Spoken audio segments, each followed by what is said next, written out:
समान अध्ययन के भूगोल की कक्षा में थे। भारत का भूगोल समाप्त हो चुका था, जो 14 खंडों में थे और जिसकी लगातार समीक्षा भी की गई है, क्योंकि जब कक्षा चलती रहती है उस समय समीक्षा तो संभव नहीं होता है, लेकिन जब मैं मुख्यालय में नहीं होता हूं तो उसकी समीक्षा आवश्यक होती है और समीक्षा की जाती है। हम लोग इसी कड़ी में, हालांकि आपके एसएससी के लेवल में भारत का भूगोल यदि कंट्रोल हो जाता है तो 80 to 90% क्वेश्चन आप सॉल्व कर लेते हैं, लेकिन इसके बाद एक दूसरा भाग आता है भौतिक भूगोल, जिसके 4 खंड होते हैं। एक कौन सा है? वायुमंडल, दूसरा है जल मंडल, तीसरा है सौर मंडल और चौथा है स्थल मंडल।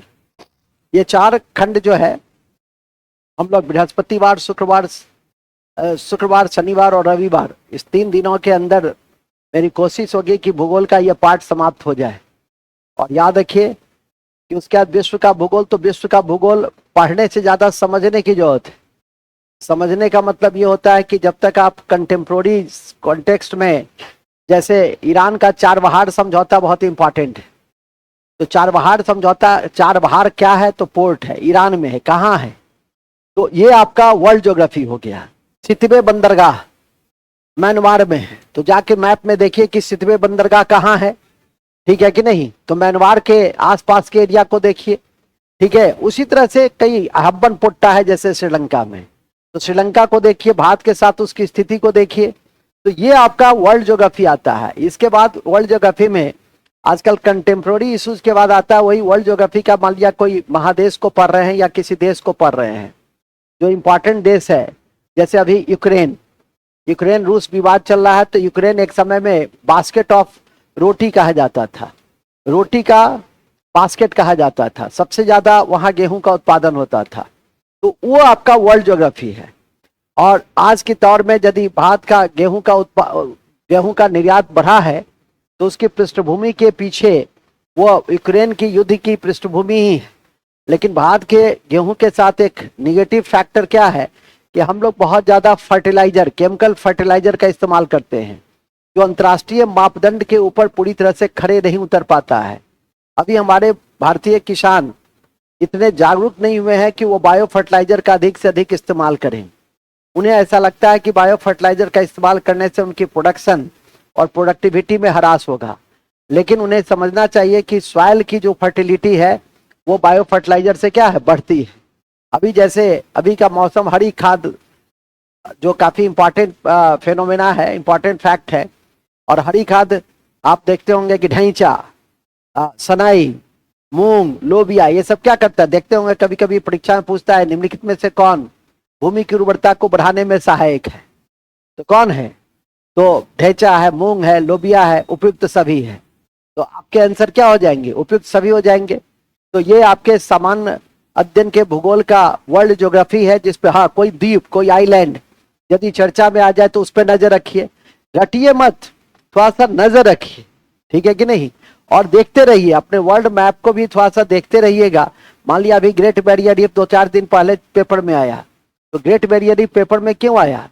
क्योंकि क्लाइमेट चेंज के कारण टेम्परेचर बढ़ा है और ग्रेट बैरियर का अस्तित्व संकट में पड़ गया है, जो समुद्री एक्वेरियम है। तो ग्रेट बैरियर रीफ क्या है? तो ग्रेट बैरियर रीफ एक कोरल रीफ है, मूंगा चट्टान है, जो सबसे बड़ा है। और कहाँ है? तो ऑस्ट्रेलिया में है। ऑस्ट्रेलिया में कहाँ है? तो पूर्वी तट पर है, पूर्वी तट में क्वींसलैंड में है।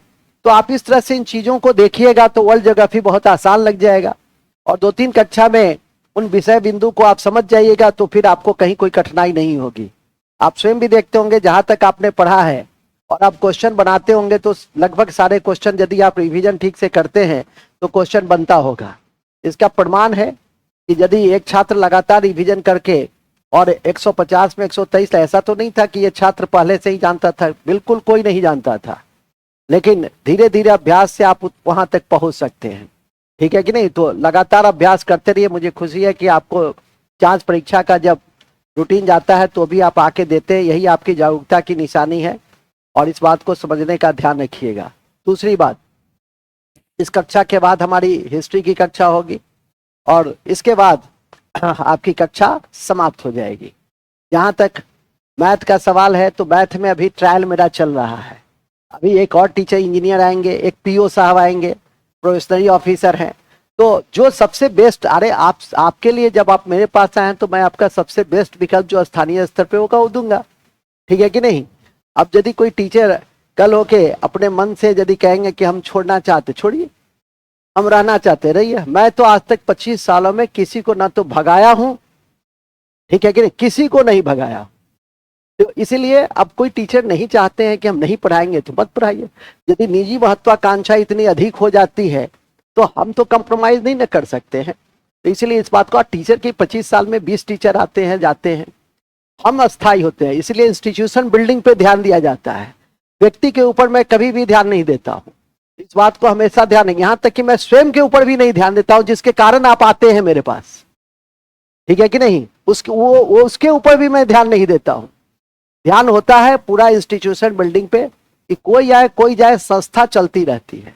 तो आपको बताया भी था बलबन के विषय में, देखिए इतिहास से बहुत कुछ सीखिए, ठीक है। बलबन की बाजार व्यवस्था, बलबन नहीं, अलाउद्दीन खिलजी की, बलबन का राजत्व की व्यवस्था भी इसीलिए समाप्त हो गई कि वो व्यक्ति केंद्रित थी। अलाउद्दीन खिलजी की बाजार व्यवस्था इसलिए समाप्त हो गई कि वो क्या था, वो भी बाजार केंद्रित था, ठीक है। और तीसरी, अकबर ने इंस्टीट्यूशन बिल्डिंग किया। तो मुगल बादशाहत कितने दिनों तक चला, अकबर के मृत्यु के लगभग 200 सालों तक वो चलता रहा। तो इसलिए हमेशा आपके जीवन में भी, आप भी जब भी ऐसा कोई काम करें तो इंस्टीट्यूशन के बिल्डिंग पे ध्यान दें, न कि व्यक्ति। देखिए हमारी सरकार है, सरकार में आज आपके मोदी साहब चले गए, भाई चले नहीं गए हैं, चले जाएंगे। यदि इंडी गठबंधन आएगी तो क्या सरकार नहीं चलेगा, क्या सरकार अच्छे से चलेगी, ठीक है कि नहीं, क्योंकि इंस्टीट्यूशन है और उसमें इंस्टीट्यूशन में एक व्यवस्था काम करती है, सीधी सी बात है, ठीक है कि नहीं।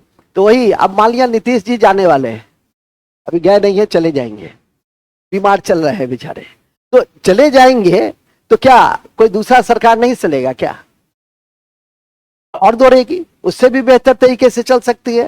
इंदिरा गांधी, मुझे याद है मैं बहुत छोटा था, इंदिरा गांधी मर गई तो बूढ़े लोग, बच्चे बने, जो बड़े लोग होते थे कहते थे अब देश नहीं चलते, अब देश गुलाम भेजे थे।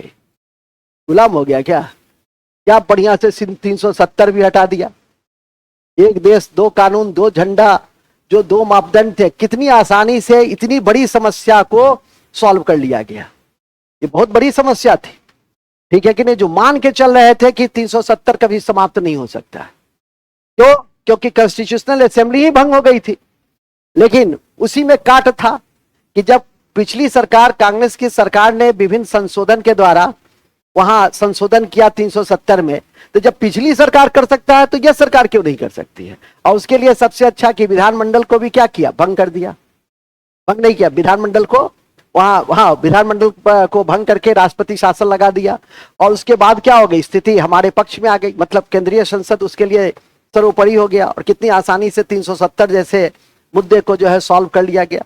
तो इसीलिए मूल बिंदु यह है कि आप अपने जो आपको पढ़ाया गया है उस पर आप फोकस करें, ठीक है। और जो बेहतर, जितना भी बेहतर विकल्प होगा, हमारे सुजीत सर तो पहले सुजीत सर ही मैथ रीजनिंग पढ़ाते थे, ठीक है कि नहीं, और बहुत अच्छे तरीके से पढ़ाते थे, उनको काफी व्यापक अनुभव भी है। लेकिन चूंकि नौकरी में है तो एक साथ कई क्लास वो दे नहीं सकते हैं, ठीक है कि नहीं। तो इस कारण से जो है सो सुजीत सर को मैंने कहा कि आप चुपचाप रीजनिंग संभालिए, ठीक है, और हमारे विवेक बाबू क्या संभालेंगे, मैथ संभालेंगे, तुमसे संभलेगा, तुम तो बेहोश हो जाएगा। चलिए ठीक है, इसीलिए मैथ की अभी लगातार हम पहले मूल्यांकन करेंगे कि आप पढ़े कितना, सीखे कितना, ठीक है कि नहीं। हम हमेशा अपने टीम को कहते हैं कि आप अपना मूल्यांकन भी करते रहिए, लेकिन मूल्यांकन के नाम पर 0 रहती है। और आप तो चाहते ही हैं कि मूल्यांकन न हो, अधिकांश छात्र तो यही चाहेंगे। ये चाहेगी कभी मूल्यांकन हो, नहीं चाहेगी। आज हम तुमको मैथ का हम टेस्ट लेंगे तुम लोगों का, ठीक है, कहेंगे मैथ का टेस्ट 12 बजे के आज लेंगे, अपने घबराओ मत, सुनो ना, रोने लगी, मैथ का टेस्ट लेंगे, इसमें से 2 4 5 रहेगा और कहेगा सर बहुत जरूरी काम है, जाने दीजिए, ठीक है कि नहीं, नहीं रहेगा, ठीक है। जिसमें जानते रहोगे तुम, उसमें देखते हो घोषणा होती है सामान्य अध्ययन की जांच परीक्षा होगी, तो भी तुम पहुंच जाती हो, तुम नहीं पहुंचती हो, जाने वाली पहुंच जाती है, ठीक है कि नहीं। तो इन सब बिंदुओं को ध्यान रखिए। और सभी लड़के लड़की से करबद्ध प्रार्थना है कि मोबाइल नंबर मेरा रखें, नीरज जी का रखें। जो कुछ भी पूछना है मुझसे पूछेंगे, या जैसे ये पूछती है, जिसको भी पूछना है मुझसे पूछेंगे। स्कॉलिस्टिक मैटर में हमसे पूछे, और कोई रूटीन की बात होगी तो आप नीरज जी से पूछिएगा, सीधी सी बात है। स्कॉलिस्टिक कोई भी मैटर होगी हमसे पूछे। ये नहीं कि मेरे इर्द गिर्द के जो लोग हैं, ये बहुत ही अशोभनीय है कि आप मेरे इर्द गिर्द के लोगों से फोन करके पूछते हैं या मैसेज दे के पूछते हैं, उसमें कभी आप ही को हानि होगी, और उसके लिए फिर आप समझिए कि कैसे आप रुंदन कुरुंदन रोइएगा, हंसिएगा, ठीक है कि नहीं। मैं सबको चेतावनी दे रहा हूं, इस बात को ध्यान में रखेंगे, क्योंकि यह बात मैं तभी कह रहा हूं जब मेरे पास संपूर्ण साक्ष्य मौजूद होते हैं, ठीक है कि नहीं। आप किसी को मैसेज यदि कर दे, हमारे संतोष जी को मैसेज कर दे, तो स्वाभाविक है कि संतोषी जी हमको साक्ष्य दे देंगे कि देखिए सर हमसे पूछ रही है, हमसे पूछ रहा है रूटीन क्या है। रूटीन तो 8 बजे रोज जाता है, तो इसमें उतावला होने की क्या जरूरत है, ठीक है कि नहीं। तो इन सब बिंदुओं को थोड़ा सा ध्यान में रखे करके रखिए। ऐसे भी लड़की को अपने में, विशेषकर लड़कियों को कहते हैं स्वयं में संरक्षित, उसको सिखाया नहीं जाता है कोई चीजें कि आपको कैसे समाज में रहना है, किसी संस्था में कैसे रहना है, ये आपको समझना है।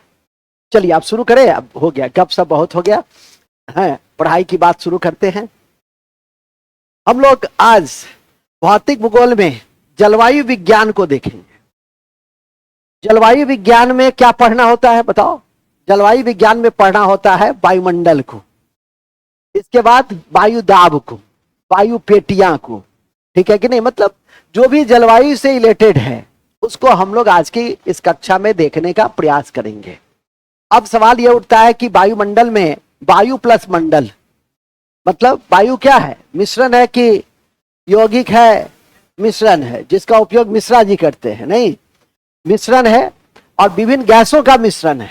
और वो विभिन्न गैस क्या है, वो विभिन्न गैस है नाइट्रोजन, ऑक्सीजन, कार्बन डाइऑक्साइड बाद में है, आर्गन, और तब कार्बन डाइऑक्साइड है। याद रखिएगा, कभी कभी ऐसे प्रश्न भी दिए जाते हैं कि सही क्रम में समूह को चुने, तो दे देगा oxygen, nitrogen, argon, carbon dioxide. तुमको लगे ही तो सब है ही गैस, नहीं। अब बी में या सी में दिया रहेगा नाइट्रोजन, ऑक्सीजन, आर्गन और कार्बन डाइऑक्साइड। तो बात समझ में आ गई कि नहीं आ गई। तो सही क्रम क्या होगा, नाइट्रोजन, ऑक्सीजन, आर्गन और कार्बन डाइऑक्साइड। तो इन बिंदुओं को ध्यान में रखना, इन सब के महत्ता को देखना है कि आर्गन क्या करता है, नाइट्रोजन क्या करता है, ऑक्सीजन क्या करता है, कार्बन डाइऑक्साइड क्या करता है, इसके महत्व को आपको जानना होगा। और तब हम वायुमंडल के जो विभिन्न स्तर होते हैं, ट्रोपोस्फीयर, स्ट्रेटोस्फीयर, इसके बाद आपका ओजोनोस्फीयर, मेसोस्फीयर, आयनोस्फीयर, एक्सोस्फीयर। तो ये जो एक्सोस्फीयर ही अंतरिक्ष है, हिंदी में उसको कहते हैं क्षोभ मंडल। बड़ा कठिन है हिंदी, इस रूम से बाहर जाओगे 5 बार नहीं याद करके रखोगे तो ट्रोपोस्फीयर इक्वल टू क्षोभ मंडल याद नहीं रहेगा, ठीक है। स्ट्रेटोस्फीयर समताप मंडल, ये थोड़ा सा आसान है। ओजोनोस्फीयर ये तो और आसान है, ओजोन स्तर है। इसके अलावा ओजोन स्तर के बाद आता है टी सोमी, उसका एक कोड है एम। मेसोस्फीयर मध्यवर्ती मंडल, आयनोस्फीयर आयन मंडल, और एक्सोस्फीयर बहिमंडल। बहिमंडल का मतलब ये है अंतरिक्ष। तो इन्हीं स्तर को हमें आपकी परीक्षा में 2 ही बिंदु पे क्वेश्चंस आते हैं। एक आता है वो है सबसे पहले वायुमंडल में वायु, और दूसरा स्तर। तब इसके अलावा हम वायु दाब पढ़ा दें, या जो को ये तो टेम्परेचर से रिलेटेड है। कल आपने पढ़ा देखा न्यूज में, हम रोज पहली कक्षा से लेकर अंतिम दिन तक कहते हैं कि बाबू न्यूज जरूर देखो, ठीक है कि नहीं। आप पेपर जरूर पढ़ो, आधा घंटा भी सही पेपर जरूर पढ़ो, उससे तुम्हारी मानसिक जो बुद्धि है उसमें वृद्धि होती है। अब मैंने कल न्यूज सुना कि हीट, दिल्ली और आसपास के क्षेत्रों में हीट वेव के लिए येलो अलर्ट जारी किया गया, ठीक है। तो हीट वेव समझोगे, मैंने अपनी 8वीं क्लास की पुत्री से पूछा कि बेटा हीट वेव बुझे छे की हुई छो, तो समझते नहीं है डैडी। हीट वेव जो 40 डिग्री से ज्यादा जहां टेम्परेचर होता है। मुझे बड़ी खुशी हुई कि देखो एक छोटा सा बच्चा उन बिंदुओं को समझ रहा है, ठीक है कि नहीं। और मुझे अपने क्लास में आपको समझाना पड़ता है कि 40 डिग्री से अधिक टेम्परेचर यदि लगातार रहती है और उसमें जो एयर प्रभावित होती है, जैसे लू, उत्तर भारत में क्या चलता है, लू, तो लू क्या है, वो हीट वेव है और वो 40 डिग्री के आसपास जब टेम्परेचर होता है तभी बहती है। और ये क्वेश्चन यूपीएससी ने पिछले 2 साल पहले पूछा था कि हीट वेव के विषय में सत्य पर विचार करें। एक, जहां 40 डिग्री से अधिक उष्ण कटिबंधीय क्षेत्रों में यह देखी जाती है, दोनों सही है, एक भी सही है। और क्योंकि भारत एक कैसा देश है, उष्ण कटिबंधीय देश है, मानसूनी जलवायु वाला देश है, जलवायु है मानसूनी, लेकिन किस कटिबंध में है, देखिए कितना आनंद से सो रहे हैं छात्र, जागृत रहिए। पहला मेरा 10 मिनट सुनिएगा, उससे ही बहुत ज्ञान आ जाता है। अभी सुने ना, सितवे बंदरगाह कहाँ है, खड़े होइए तो आप बोलिए। हाँ नहीं आप ही को मैं पूछा, जो सो रहे थे। हाँ खड़ा होइए ना, सितवे बंदरगाह कहाँ है, बोल रहा था ना मैं, चार बहार, अभी तो बोल रहा था मैं, आप तो सो रहे थे। चलिए बैठ जाइए, जागृत रहिए, जब आ गए हैं कक्षा में तो इतने दूर से आते हैं, जागृत रहिए। तो मैं बता रहा था कि हीट वेव, वो भी आपका क्या है, क्लाइमेटोलॉजी।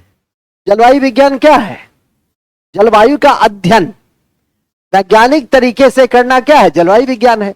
और जलवायु में किसका अध्ययन करते हैं, बोलो, आर्द्रता का, टेम्परेचर का, वायु का, इसी सब का ना अध्ययन होता है।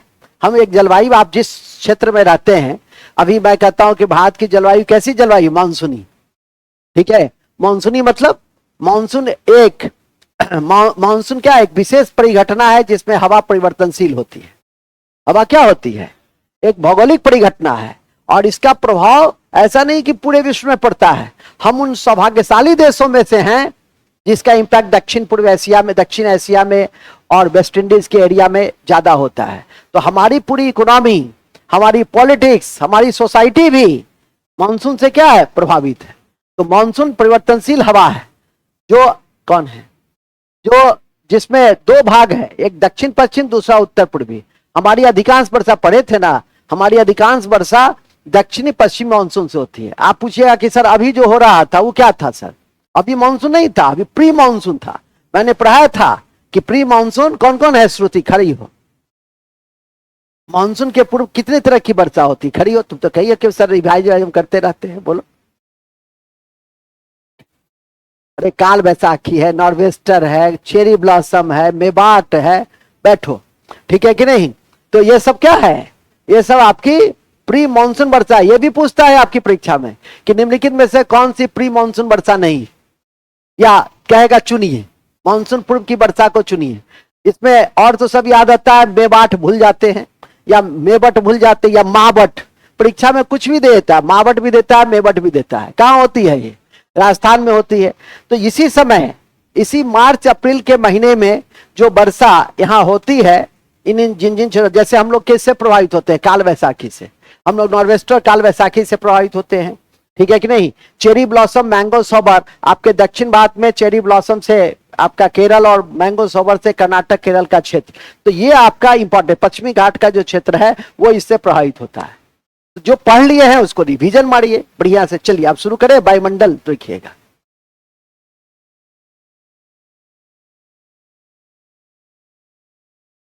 वायुमंडल,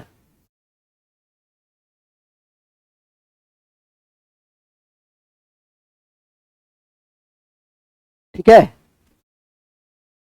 तो वायुमंडल में वायु का आवरण, तो लिखिए वायु का आवरण को वायुमंडल कहते हैं। वायु के आवरण को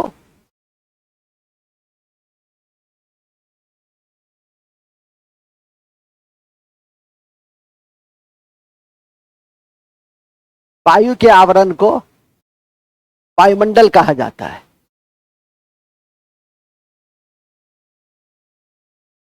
वायु के आवरण को वायुमंडल कहा जाता है। वायु के आवरण को वायुमंडल कहा जाता है, जिसको थोड़ा सा शब्द दिया गया कि पृथ्वी के चारों ओर गैस की एक परत घिरी हुई है, जिसे क्या कहते हैं। तो वायु क्या है, विभिन्न गैसों का मिश्रण है। तो लिखिए पॉइंट नंबर 2, वायु विभिन्न गैसों का मिश्रण है। वायु विभिन्न गैसों का मिश्रण है। वायु विभिन्न गैसों का मिश्रण है।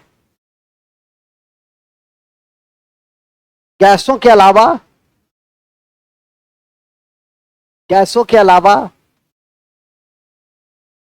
डस्ट पार्टिकल्स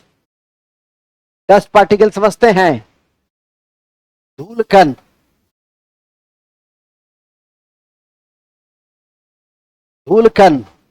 डस्ट पार्टिकल और तो बोलो जी, और वाटर वेपर मतलब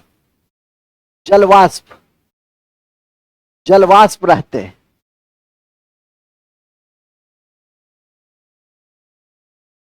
माने धूलकण और जलवाष्प होते हैं। वायु में विभिन्न गैसों का मिश्रण है।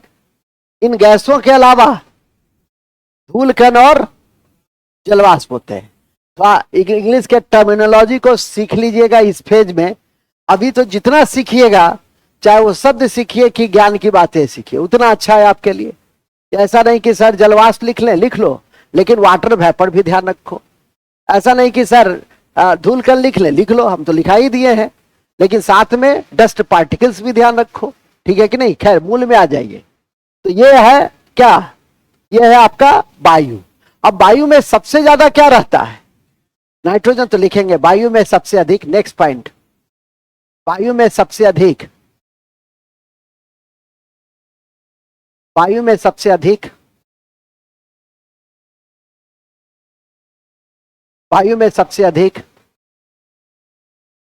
क्या?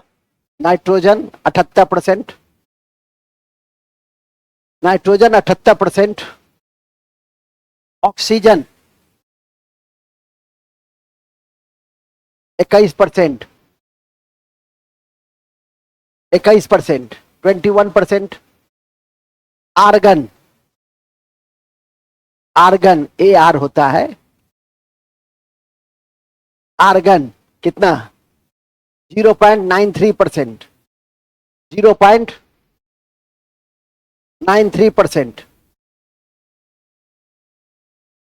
ठीक है, 0.93%। कार्बन डाइऑक्साइड जब भी लिखिए ऐसे गैस को तो इस तरह से वर्टिकल लिखिए, नहीं समझे? इस तरह से सबसे पहले नाइट्रोजन लिख लीजिए, O2 लिख लीजिए, आर्गन लिख लीजिए, CO2 लिख लीजिए, ऑक्सीजन लिख लीजिए। तब आपका क्या है, याद रहेगा।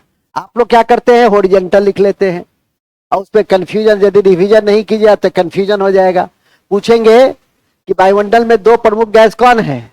ए ऑक्सीजन नाइट्रोजन, बी आपका oxygen argon, C nitrogen oxygen.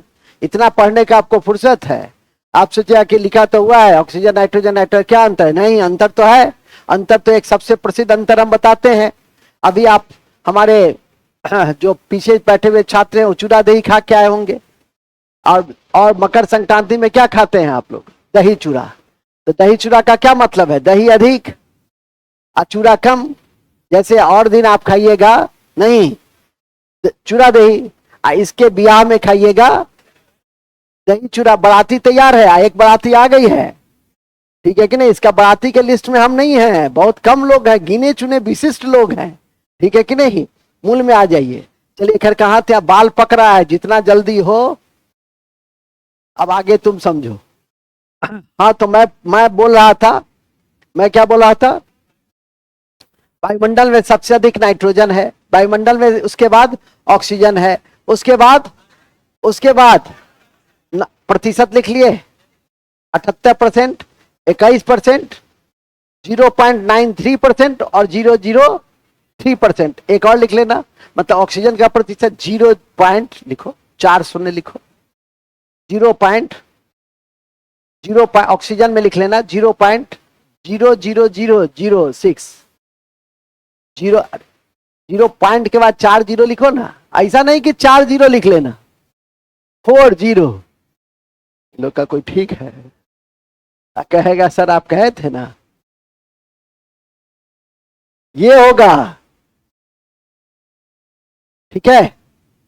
अब देखो, अब ये जितने आपके हैं, ये जैसे पृथ्वी, ये क्या है, पृथ्वी के चारों ओर क्या है,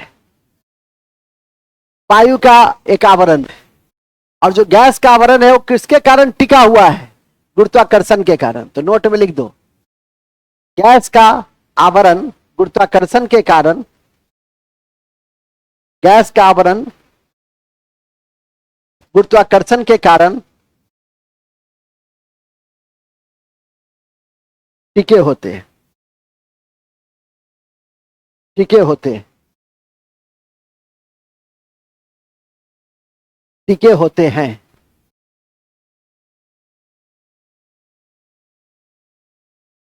टिके होते हैं।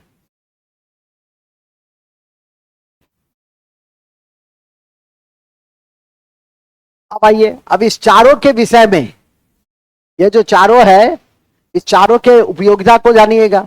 नाइट्रोजन का क्या फंक्शन है, ऑक्सीजन का क्या फंक्शन है, आर्गन क्या करता है। आर्गन वायु को शुद्ध करता है, ठीक है। अब वायु के शुद्धिकरण में एक नेचुरल प्रक्रिया भी है जिसका नाम है वर्षा।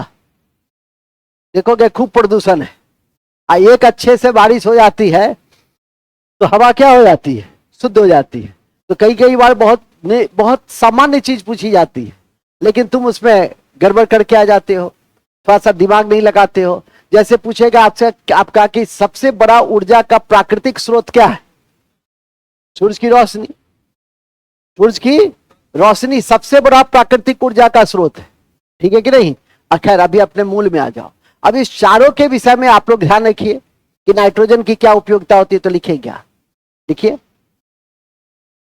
भूलेंगे नहीं कि नाइट्रोजन प्राणियों के वृद्धि के लिए आवश्यक है, प्राणियों के वृद्धि के लिए आवश्यक है, प्राणियों के वृद्धि के लिए आवश्यक है, प्राणियों के वृद्धि के लिए आवश्यक है, ग्रोथ के लिए आवश्यक है, प्राणियों के वृद्धि के लिए आवश्यक है एक। और दूसरा है कि वायुमंडल को अज्वलनशील बनाने में इसकी भूमिका है। वायुमंडल को अज्वलनशील बनाने में इसकी भूमिका है। तो लिख देंगे अज्वलनशील, समझे, नॉन फ्लेमेबल।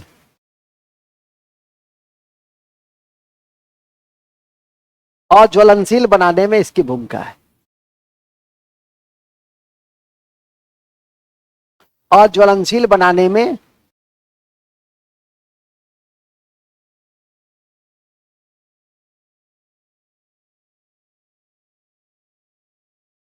अज्वलनशील बनाने में इसकी भूमिका है। किसकी, किसकी, नाइट्रोजन की भूमिका है। किसकी, नाइट्रोजन का क्या उपयोग है,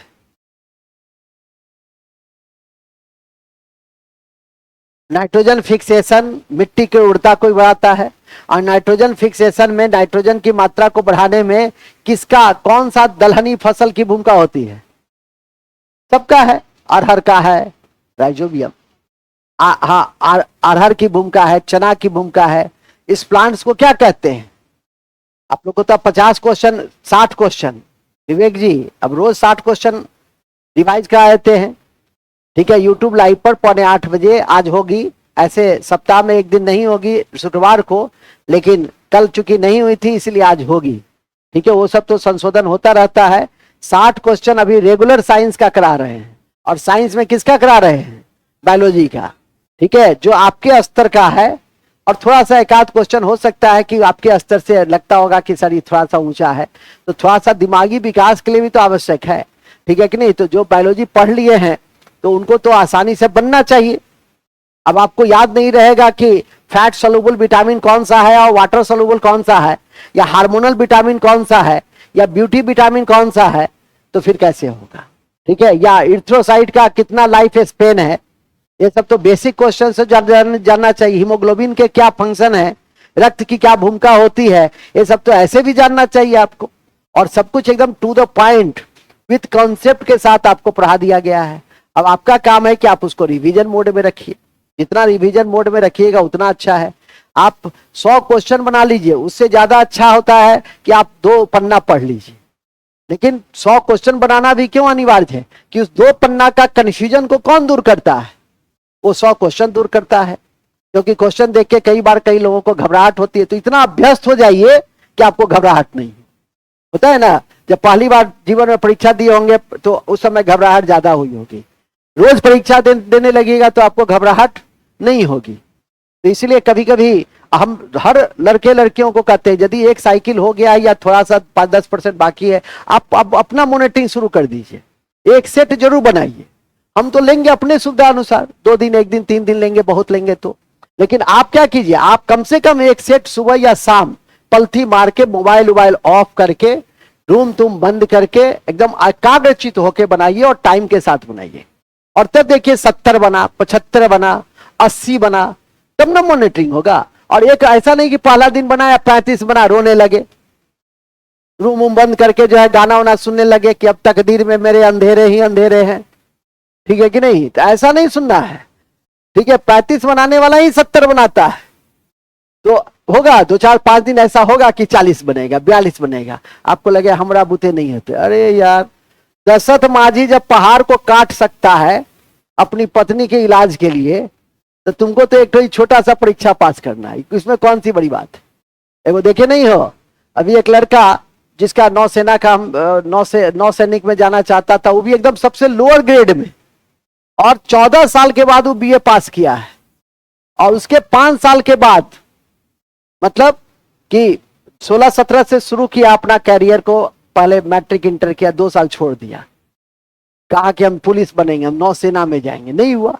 फिर बीए, कोई कहा कि बीए कर लो, कोई कहा, और वो लड़का यूपीएससी क्वालिफाई किया।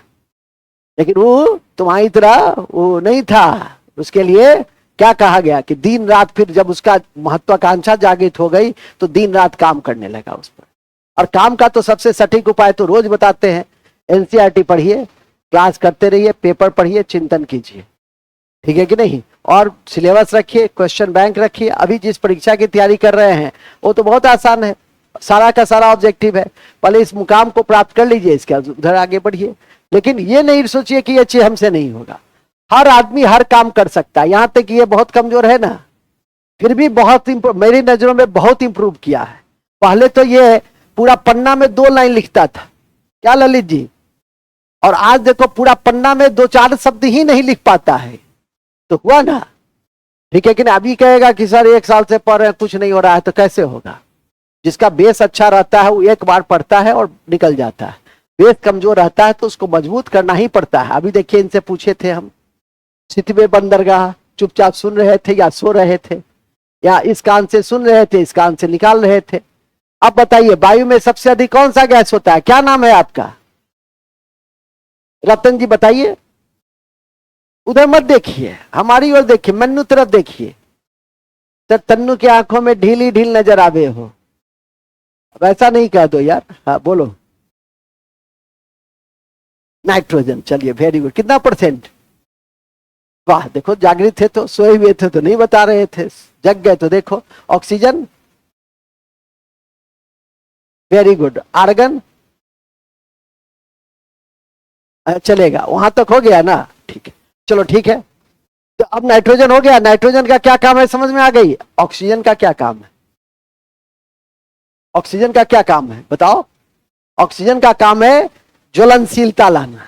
और हमारे अस्तित्व के लिए क्या है? हम लोग क्या लेते हैं?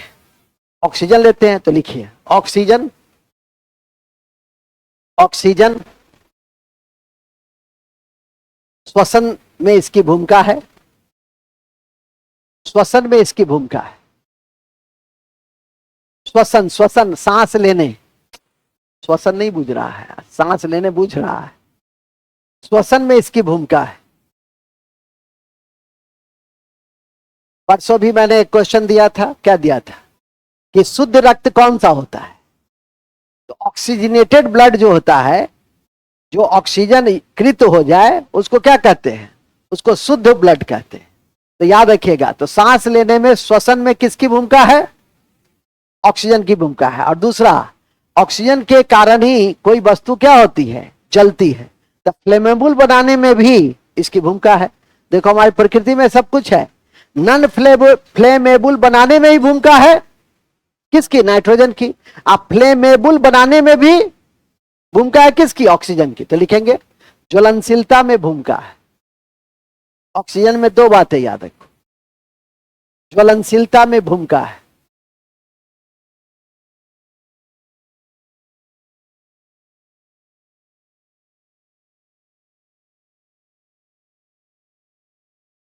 ज्वलनशीलता में भूमिका है।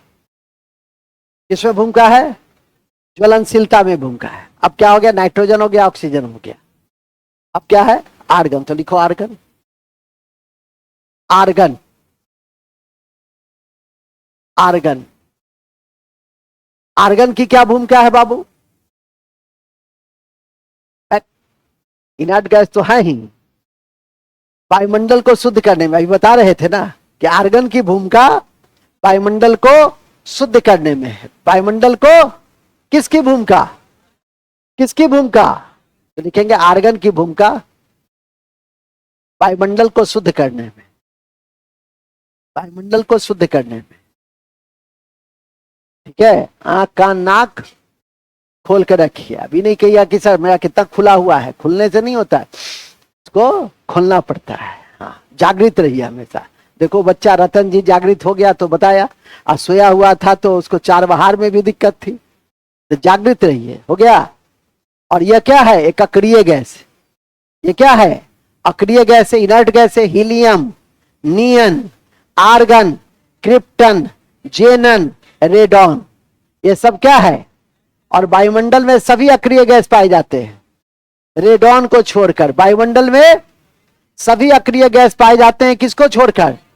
तो पहले वो लिख लिए आर्गन, अक्रिय गैसें लिख लिए, वायुमंडल को शुद्ध करता है लिख लिए। नोट में लिखो कि वायुमंडल में सभी अक्रिय गैस पाए जाते हैं, वायुमंडल में सभी अक्रिय गैस पाए जाते हैं।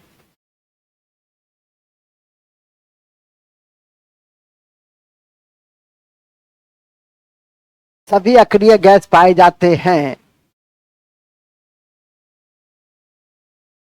सभी अक्रिय गैस पाए जाते हैं रेडॉन को छोड़कर, रेडॉन को छोड़कर। अंडरलाइन कर लो। अब विशेष तो केमिस्ट्री में पढ़ते हैं इनर्ट गैस को, कि जिसके आउटर मोस्ट ऑर्बिट में ड्यूएट या ऑक्टेट, मतलब इलेक्ट्रॉन 2 या 8 इलेक्ट्रॉन पूरे रहते हैं और संतुष्ट अवस्था में रहता है, उसे क्या कहते हैं? उसे इनर्ट गैस, अक्रिय गैस कहते हैं। उसकी भी अपनी भूमिका है, हीलियम की भूमिका है, लेकिन अभी वहां जाएंगे तो केमिस्ट्री की कक्षा अधिक हो जाएगी, ज्योग्राफी की कक्षा कम हो जाएगी। अभी जहां पर है उसको पहले फोकस करना है, ठीक है कि नहीं? और उसी क्रम में हीलियम, उसी क्रम में आपका आर्गन के बाद कार्बन डाइऑक्साइड है, तो लिखेंगे कार्बन डाइऑक्साइड। कार्बन डाइऑक्साइड,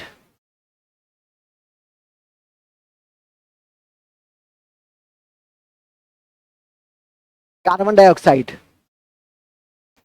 इसकी मात्रा बहुत कम है, इसकी मात्रा बहुत कम होती है, लेकिन यह पृथ्वी द्वारा छोड़ी गई उष्मा को क्या करती है? अवशोषित कर लेती है, जिसके कारण वायुमंडल का तापमान क्या हो जाता है? गर्म हो जाता है। जलवायु परिवर्तन के लिए सबसे रेस्पॉन्सिबल गैस कौन सा है? CO2 है। ग्लोबल वार्मिंग के लिए सबसे रेस्पॉन्सिबल गैस कौन सा है? CO2 है। मतलब कार्बन डाइऑक्साइड इतना महत्वपूर्ण है, ठीक है कि नहीं? और कार्बन डाइऑक्साइड के उत्सर्जन को कम करने के लिए हम लोग नॉन कन्वेंशनल एनर्जी पे फोकस कर रहे हैं, सोलर एनर्जी पे फोकस कर रहे हैं, जिसमें भारत का स्थान चौथा हो गया है। हम अंतर्राष्ट्रीय सौर कन्वेंशन कर रहे हैं और उसके द्वारा हम, हमारा एक गठबंधन भी है और मुख्यालय बनाया है, उसको कहा? गुड़गांव में, ठीक है, जिसमें 125 से अधिक देश शिरकत कर रहे हैं सौर ऊर्जा के विकास में। और यह और बात है कि पूरे विश्व में सबसे पहले हमने फोकस किया और हम पीछे चले गए, लेकिन खैर धीरे धीरे हमारी मात्रा उसमें बढ़ रही है। और अभी विश्व का सबसे बड़ा हाइब्रिड प्लांट एक दिन बताए थे, क्या था? गुजरात में अडानी समूह के द्वारा। हाइब्रिड प्लांट का क्या मतलब होता है? जिसमें सौर ऊर्जा और पवन ऊर्जा दोनों का उत्पादन हो, उसको हम लोग हाइब्रिड कहते हैं। तो विश्व का सबसे बड़ा कौन सा है?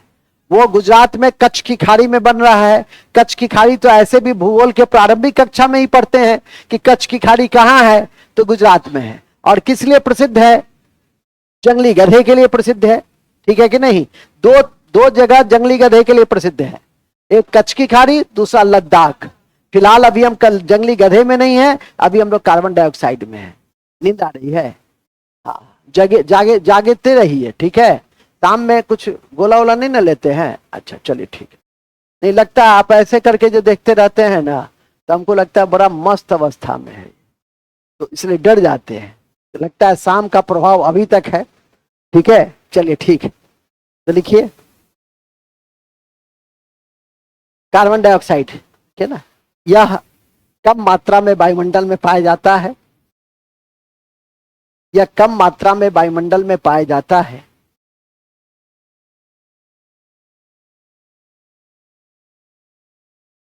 लेकिन यह पृथ्वी के द्वारा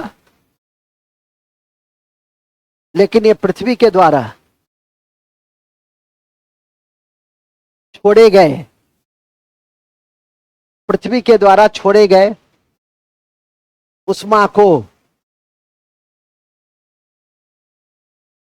पृथ्वी के द्वारा छोड़े गए उष्मा को,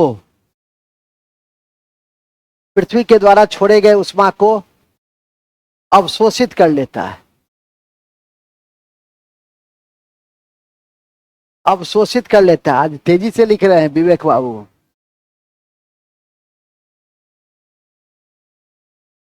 ठीक है, पृथ्वी के द्वारा छोड़े गए उष्मा को अवशोषित कर लेता है। एक मिनट रुकिए।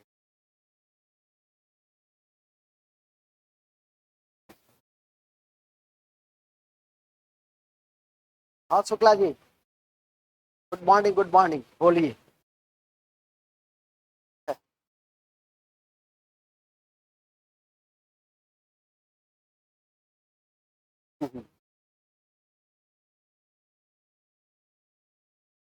वो तो अभी क्या दिक्कत है, अभी तो नोटिफिकेशन आ रही है तो क्या हो जाएगा, 2 से 3 अगले सप्ताह में।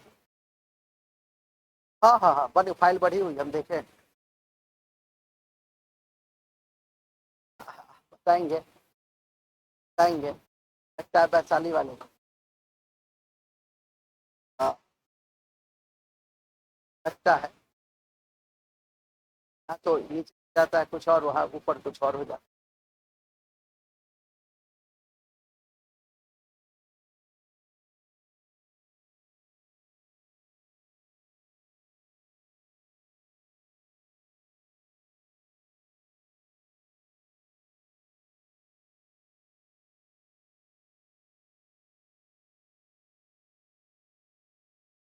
नहीं,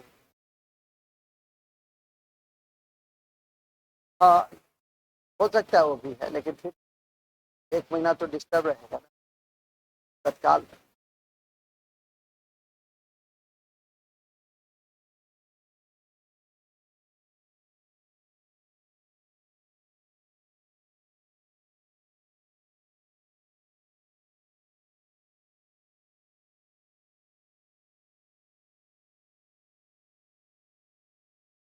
अच्छा आप हमको अगले दिन सोमवार को कीजिएगा 12 बजे के आस, आराम से हम आपको कह देंगे। कहाँ थे हम लोग? कार्बन डाइऑक्साइड में थे। कार्बन डाइऑक्साइड क्या करता है?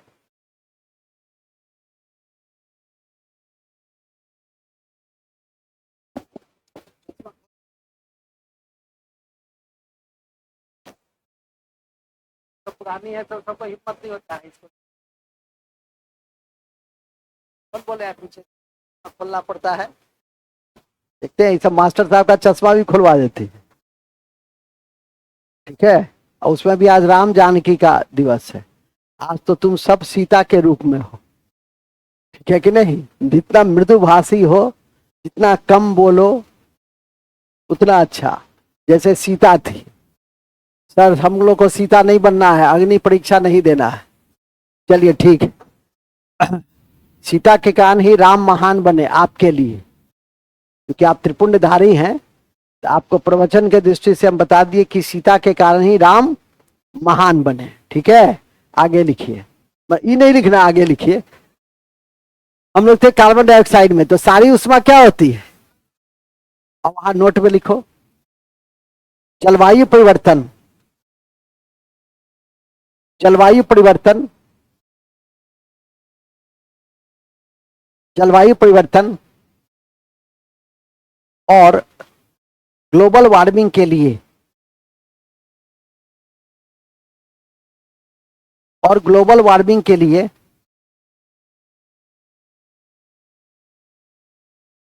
और ग्लोबल वार्मिंग के लिए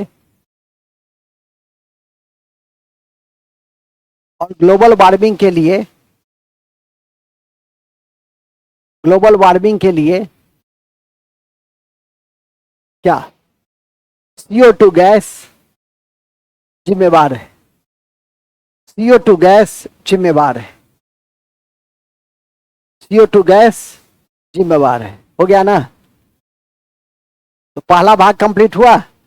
अब पहले भाग से जुड़ा हुआ आप क्वेश्चन जाके बनाइए, जितना बनाना है सब बन जाएगा, ठीक है कि नहीं? A to Z याद रहा तो, नहीं तो कार्बन डाइऑक्साइड हो जाएगा 0.93%, तब तो कोई कुछ नहीं कर सकता, वो तो आपको करना है रिवीजन बार बार, ठीक है कि नहीं? दूसरा जो पक्ष है इस क्रम में वह है वायुमंडल का स्तर। और वायुमंडल के स्तर के कितने भाग होते हैं? टीसोमी, एक कोड देता हूं सबसे पहले, टीसोमी, टी से ट्रोपोस्फीयर मतलब क्षोभ मंडल, जो जिस स्तर में हम लोग रहते हैं।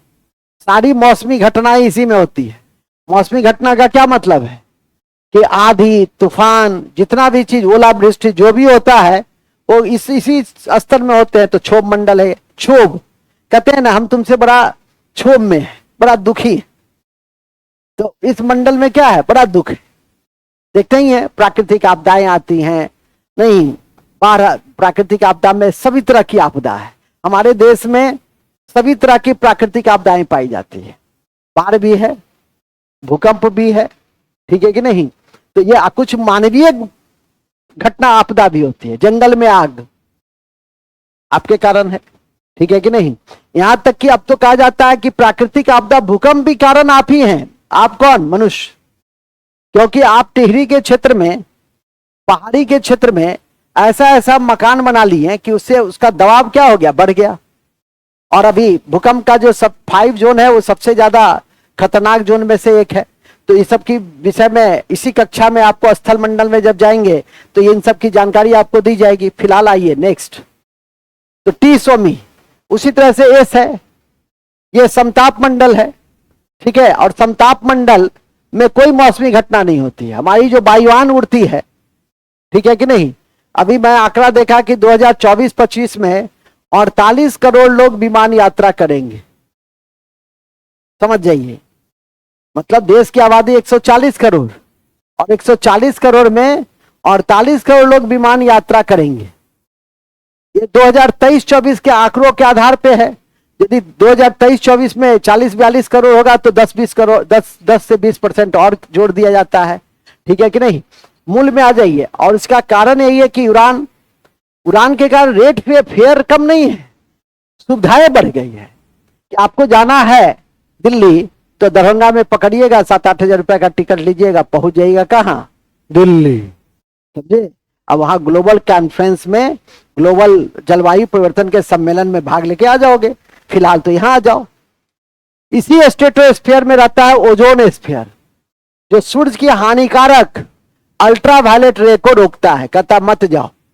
लेकिन हम अपनी गतिविधियों के कारण, देखते हो यहां तो छोटे शहरों में कम, बड़े शहर में चले जाओगे तो एक एक बिल्डिंग में 250-250 एसी लगा हुआ है। ये तुम उस गली से गुजर जाओगे तो तुमको तापन महसूस होगा। एक तो वायुमंडल का तापमान तो है ही, और साथ में उसका तापमान, ठीक है कि नहीं? और उसके कारण जो है सो तापन बढ़ता है। तो CFC, उसके लिए सबसे रेस्पॉन्सिबल गैस कौन सा है? क्लोरोफ्लोरोकार्बन। और जिसके कारण ओजोन में छिद्र हो गया। और ओजोन के छिद्र के लिए हम एक दिवस ही मनाते हैं। दिवस हम क्यों मनाते हैं? जागरूकता के लिए। कब मनाते हैं? 16 सितंबर को। 16 सितंबर को। कल था 15 मई, कल कौन सा दिवस था? हम अपने स्टेटस पे भी लगाए थे। मैंने स्टेटस पे क्या लगाया था? स्लोगन क्या था? हाँ, परिवार जितना बड़ा होगा जीवन उतना आसान होगा। इसलिए एकला चलो नहीं, बल्कि सबको साथ लेकर जहां तक चल सकते हो चलने की नीति अपनानी चाहिए। पुरुष में तो होता भी है, महिलाओं में थोड़ा सा कम होता है। तो तुम लोग अभी बच्ची हो, मेरा काम है कि शिक्षा देना। मैंने शिक्षा दे दिया। इसलिए देखते हो हम शिक्षक दिवस पे नहीं बोलते हैं हम ज्यादा, क्योंकि मैं तो हर रोज बोलता हूं। हर रोज आपको नीति की 2 मिनट 1 मिनट शिक्षा देते ही रहते। ये शिक्षा नहीं है कि परिवार जितना बड़ा जिंदगी उतनी आसान। बात समझे? मूल में आ जाओ। तो 15 मई क्या था? अंतर्राष्ट्रीय परिवार दिवस था। हर दिन कोई ना कोई दिवस होती है हमारे देश में, नजर रखना है उस पर। फिलहाल अभी अभी देखना है 16 सितंबर। 16 सितंबर क्या है? ओजोन दिवस है, ठीक है कि नहीं? अभी इधर आइए तो ओजोन को देखेंगे, फिर मेजोस्फीयर को देंगे, मध्यवर्ती मंडल। बहुत इंपॉर्टेंट मंडल नहीं है, हाँ मंडल है। आयन, आयन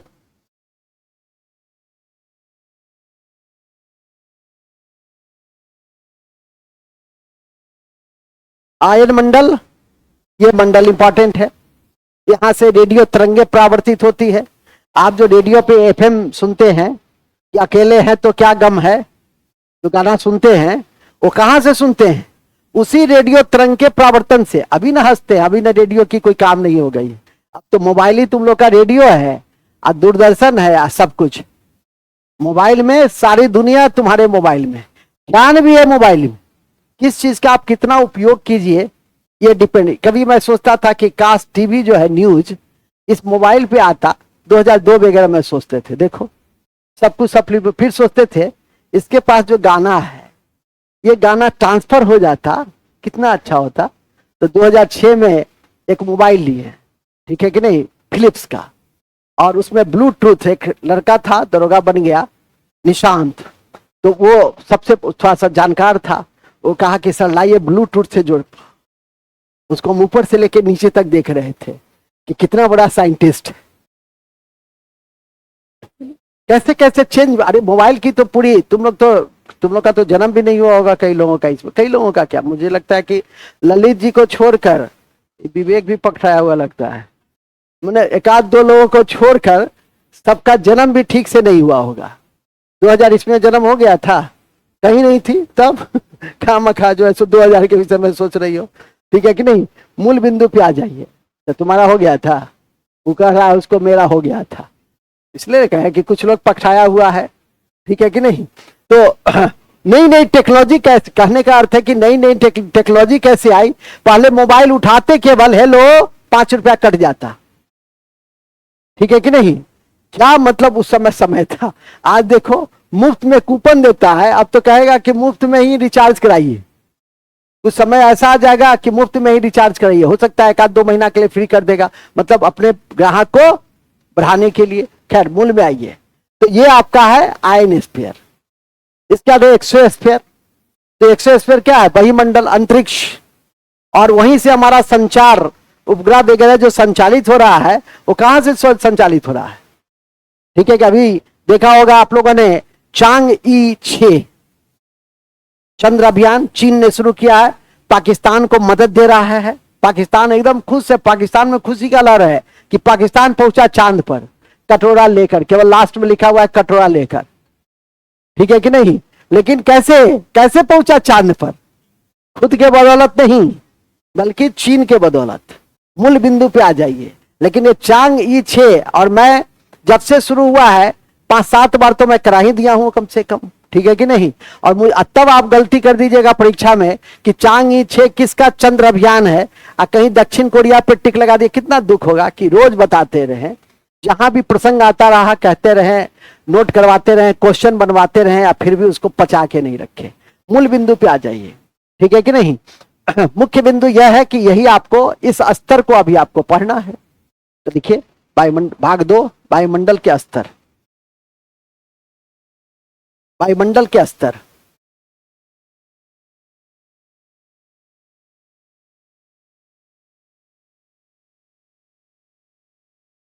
वायुमंडल के स्तर।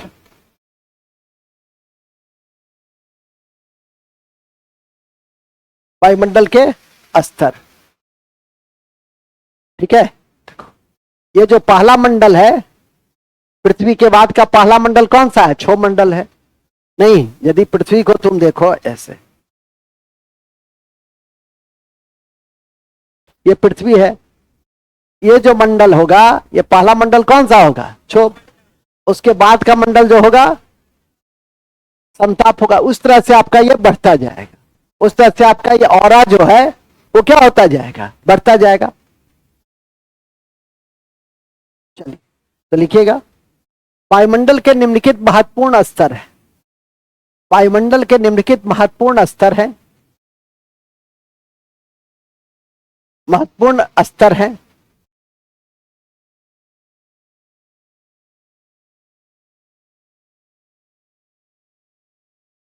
स्तर है, पहला है क्षोभ मंडल, पहला है क्षोभ मंडल जो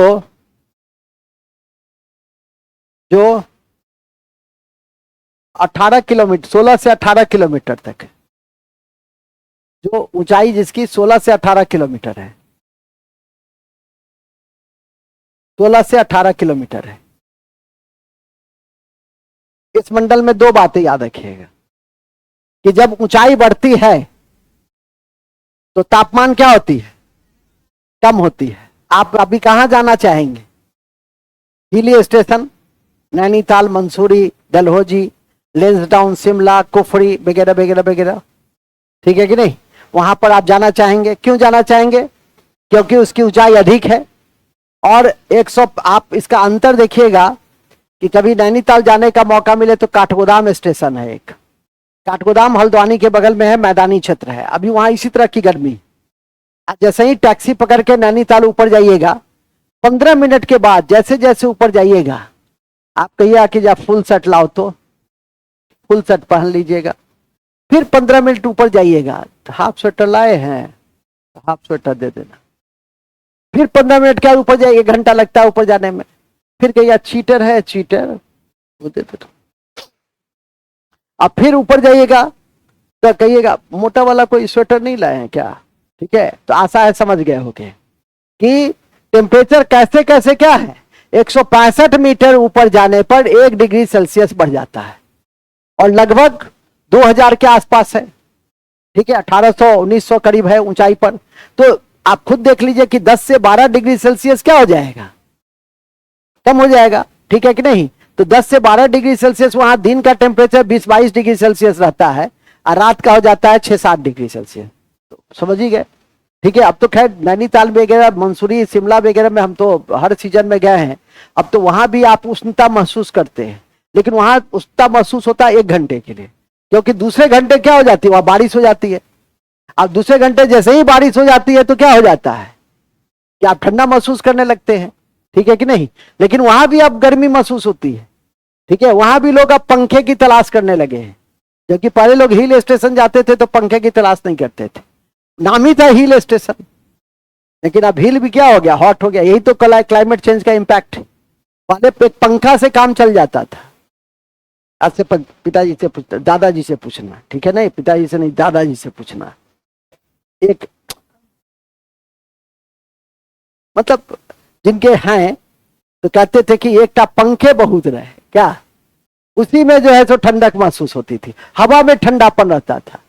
और आज की तारीख में एक, सुनो ना, मैं एक एसी के दुकान पर गया अभी कुछ महीना पहले, तो कहता क्या है कि सर कूलर बहुत काम करेगा। कहाँ काम करेगा? जब एसी चलेगा ना तो कूलर भी बहुत काम करेगा। प्रोडक्ट बेचने का तरीका देखो। सही जो दुकानदार होता है, बेचने वाला होता है, कि यदि गंजा को कंघी बेच लिया, तुमको कंघी बेचना बहुत आसान है क्योंकि तुम लोग के पास बाल है। लेकिन जिसके पास बाल नहीं है और उसको यदि कोई कंघी बेच दे तो सबसे बड़ा व्यापारी है। कैसे? सर इसको यदि 100 टाइम्स आप रोज सुबह में करेंगे 8 बजे, फिर 2 घंटे के बाद करेंगे, फिर 2 घंटे के बाद करेंगे, तो सर देखेंगे आप कि धीरे धीरे बाल आने लगेगा। बस हो गया, सपनों में जीने लगा। कहा कि कितना है? 1 नहीं 2 दे देना। हमारी पत्नी भी गंजी है, हम उसको भी देंगे। लीजिए हो गया खत्म, 2 बिक गया उसका। ये होता है आर्ट। बात समझा? हाँ लिखो, लिख रहा है क्या लिखे? क्षोभ मंडल लिखेगा। इस मंडल में, पहले ये लिख लो, इस मंडल में सभी मौसमीय घटनाएं, इस मंडल में सभी मौसमीय घटनाएं जैसे, जैसे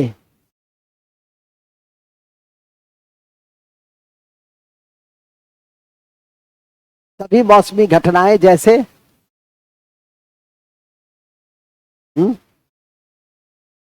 जैसे वर्षा, आंधी, तूफान, वर्षा, आंधी, तूफान आदि देखने को मिलता है, देखने को मिलता है।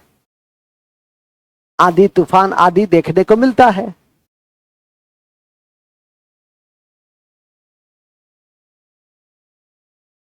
देखने को मिलता है। इस नेक्स्ट अब लिखो, इस मंडल में ऊंचाई बढ़ने से तापमान घटती है, तापमान घटती है और इस प्रक्रिया को सामान्य ह्रास दर कहते हैं। इस प्रक्रिया को सामान्य ह्रास दर कहते हैं, सामान्य ह्रास दर कहते हैं। तो आपसे पूछेगा, पहले लिख लो सामान्य ह्रास दर।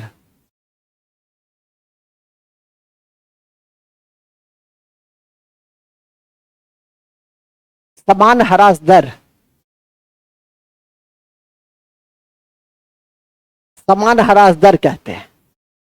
अब इस समान ह्रास दर यदि पूछेगा कि किस मंडल में समान ह्रास दर होती है, तो किस में होती है? क्षोभ मंडल में होती है। तो समान ह्रास दर क्या होता है? एक ऐसा दर, यदि हम आज ही के टेस्ट में दे दें, शाम वाले में, समान ह्रास दर होती है, ऊंचाई बढ़ने से तापमान बढ़ता है। ए, ऊंचाई बढ़ने से तापमान घटता है, ऐसी स्थिति जिसमें ऊंचाई बढ़ती है तापमान घटता है। सी, डी, तो क्या मारिएगा? बी होगा। ऊंचाई बढ़ने से इस घटना को क्या, इस प्रक्रिया को क्या कहेंगे? और ये भी हो सकता है क्वेश्चन नंबर 2, क्यों कहते हैं 2 पन्ना में 200 क्वेश्चन बना सकते हैं। क्वेश्चन नंबर 2, समान ह्रास दर किस मंडल में देखने को मिलता है? तो अभी ना, तो अभी बात समझ में आ गई कि नहीं आ गई? तो आशा है समझ में आ गई होगी कि समान ह्रास दर क्या है और समान ह्रास दर किस मंडल में देखने को मिलता है। रतन जी, समान ह्रास दर किस मंडल में? हाँ, क्षोभ मंडल में। तो समझ में आ गई ना समान ह्रास दर क्या है। और दूसरा, कितना मीटर ऊपर जाने पे कितना डिग्री सेल्सियस कम होता है? 165 मीटर ऊपर जाने पर। और एक बड़ा यूनिक चीज है, पृथ्वी के नीचे जाइएगा तो 32 किलोमीटर नीचे जाने पर 1 डिग्री सेल्सियस क्या होता है? बढ़ता है, बढ़ता है। लेकिन यहां ऊपर जाने पर 165 मीटर ऊपर जाने पर 1 डिग्री सेल्सियस टेम्परेचर। इसलिए 1 किलोमीटर जब ऊपर जाइएगा तो 6.5 किलोमीटर। हम इसलिए यहाँ पे लिख दिए हैं कि परीक्षा में ये प्रश्न पूछा हुआ है, और आप ऐसा नहीं कि कहीं गड़बड़ करके आ जाइए, जोड़ घटाओ गुना भाग में गड़बड़ हो गया तब तो फिर तो लिख दीजिए। लिखिएगा, उल्लेखनीय है कि 165 मीटर ऊपर जाने पर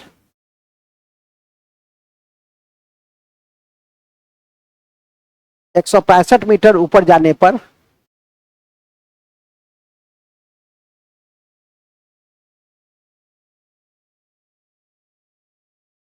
165 मीटर ऊपर जाने पर, ठीक है, 165 मीटर ऊपर जाने पर 1 डिग्री सेल्सियस, 1 डिग्री सेल्सियस तापमान कम हो जाती है। नोट में लिख दो, 1 किलोमीटर ऊपर जाने पर 6.5 डिग्री सेल्सियस, 1 किलोमीटर ऊपर जाने पर, 1 किलोमीटर ऊपर जाने पर 6.5 किलोमीटर कम हो जाती है। क्लियर?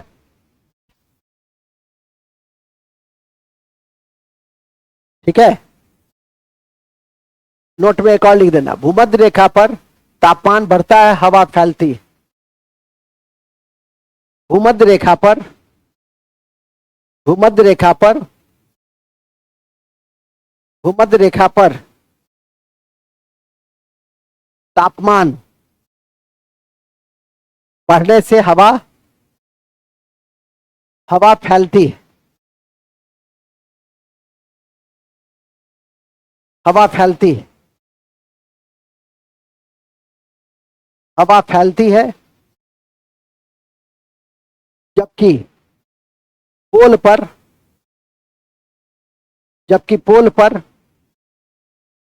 पोल पोल पोल नहीं समझते, ध्रुव। आगे हम लोग जब सौरमंडल ब्रह्मांड में जाएंगे तो ग्लोब के विषय में जानकारी देंगे, और वहीं पर आपको कर्क रेखा, मकर रेखा से लेकर और दक्षिणी ध्रुव, उत्तरी ध्रुव सभी के विषय में जानकारी दी जाएगी। तो पोल पर हवा में टेम्परेचर कम होता है तो हवा सिकुड़ती है, हवा सिकुड़ती है, हवा सिकुड़ती है। हो गया, याद रहेगा ना? तो समताप सॉरी क्षोभ मंडल में सब बात क्लियर। पहला जल्दी बोलो, पहला सो रही थी पकड़ी गई, जल्दी पहला, दूसरा, तीसरा, चौथा, पांचवा, 5 हो गया। पोल पर क्या होता है? हवा फैलती है कि सिकुड़ती है? क्यों सिकुड़ती है? और भूमध्य रेखा पर हवा फैलती है कि सिकुड़ती है? क्यों होती है? और साथ ही कितने मीटर ऊपर जाने पे कितना डिग्री सेल्सियस कम होता है? और याद रखिएगा, लिखवाएंगे नहीं, लिखवाने के लिए तो लिथोस्फीयर है ना, अभी स्थल मंडल में दिखाएंगे ही कि 32 किलोमीटर नीचे जाते हैं, 32 किलोमीटर तो 1 डिग्री सेल्सियस बढ़ता है, लेकिन ऊपर में 165 कहां तक? ये आपका क्षोभ मंडल की स्थिति है। समताप मंडल में ये नहीं होता, नाम ही है समताप मंडल, मतलब टेम्परेचर क्या होता है वहां? इक्वल होता है। तो देखिए आप, समताप मंडल, समताप मंडल याद करते चलिए। समताप मंडल, यहां कोई मौसमी परिवर्तन नहीं होती है, यहां कोई मौसमी परिवर्तन नहीं होती है।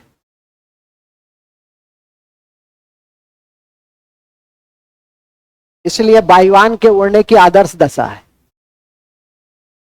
इसलिए वायुयान के उड़ने की, मतलब विमान के उड़ने की आदर्श दशा है, आदर्श दशा है। वायुयान के उड़ने की आदर्श दशा है, आदर्श दशा है। कौन सी दशा है? आदर्श दशा है। यहां तापमान नियत होता है, कांस्टेंट लिख देंगे, यहां तापमान, यहां तापमान कांस्टेंट होता है, कांस्टेंट होता है। इसीलिए यहां न तो बादल, यहां न तो संघनन होता है, यहां न तो संघनन होता है, संघनन कंडेंसेशन होता है, और न ही बादल बनते हैं, और न ही बादल बनते हैं,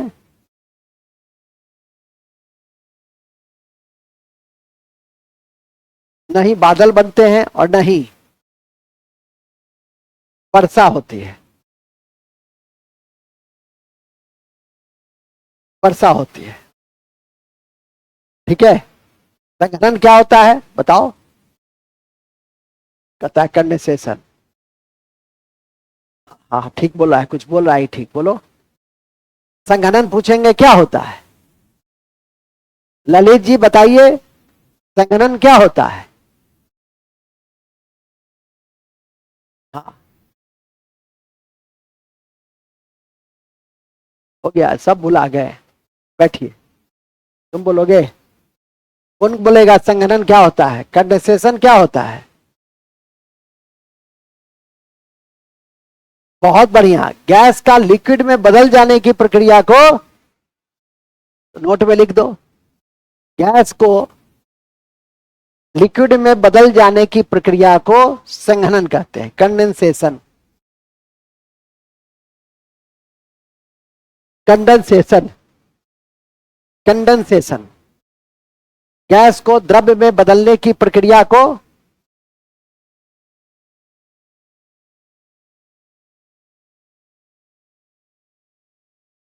गैस को द्रव्य में बदलने की प्रक्रिया को क्या कहते हैं? कंडेंसेशन कहते हैं। और इसी कारण यहां कंडेंसेशन होगा नहीं तो बादल बनेगा नहीं। अब बादल जब बनेगा नहीं तो वर्षा होगी नहीं। वर्षा क्या है? गैस है कि लिक्विड है? लिक्विड है। तो गैस का द्रवीकरण की प्रक्रिया जब संघनन ही नहीं होता है तो कोई भी प्रक्रिया, तो ये भी पूछ सकता है आपसे, तो उसको ध्यान करके रखिएगा। तो दो बातें सबसे इंपॉर्टेंट है, अहम बातें। अब तीसरी बातें क्या है अहम है कि इसका रेंज कहां से कहां तक होता है। तो लिखेंगे इसका रेंज, समताप मंडल का रेंज 18 से 50 किलोमीटर का है। 18 से 50 किलोमीटर तक का है। अति महत्वपूर्ण है कि 20 से 30 किलोमीटर तक लगभग ओजोन परत इसी मंडल में पाई जाती है। अति महत्वपूर्ण है कि इसी परत में 20 से 30, 35, हाँ लिख सकते हो, कोई दिक्कत नहीं, 35 भी लिख सकते हो। 20 से 30, 35 किलोमीटर तक इसी मंडल में ओजोन परत पाई जाती है। इसी मंडल में ओजोन परत पाई जाती है। इसी मंडल में ओजोन परत पाई जाती है जो पृथ्वी से निकलने वाली, जो सूर्य से निकलने वाली, जो सूर्य से निकलने वाली हानिकारक, सूर्य से निकलने वाली हानिकारक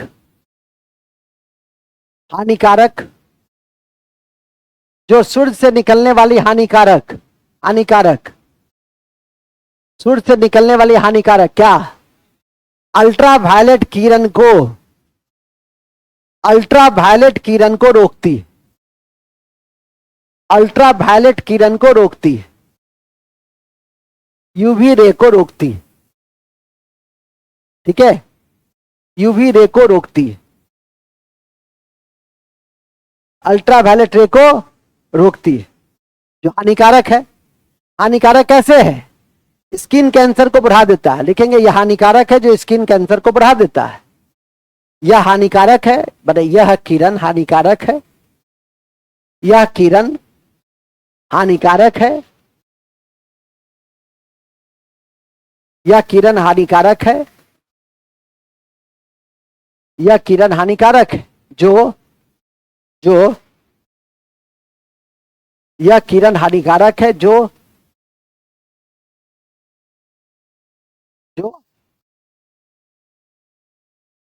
यह किरण हानिकारक है जो त्वचा कैंसर को बढ़ाती है, त्वचा कैंसर को बढ़ाती है, जो त्वचा कैंसर को बढ़ाती है। ठीक है, नोट में दो अन्य बातें इसमें लिख लो, नोट में ही। अभी बता रहे थे, क्या बता रहा था, क्या बताए थे? अंतर्राष्ट्रीय ओजोन परत दिवस 16 सितंबर को। और इसके साथ एक और चीज याद रख लेना कि ओजोन परत की मोटाई का यूनिट क्या होती है? डॉप्सन।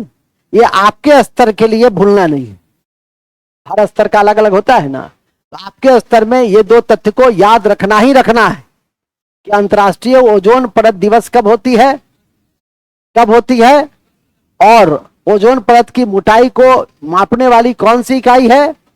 डॉप्सन। तो लिख देंगे ओजोन परत दिवस, अंतर्राष्ट्रीय ओजोन परत दिवस 16 सितंबर है।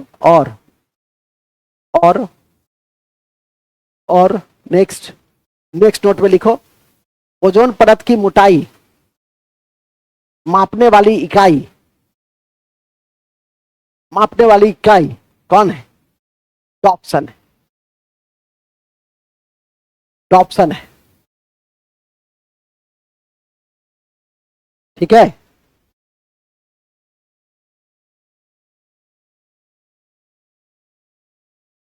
ओके, आगे बढ़े।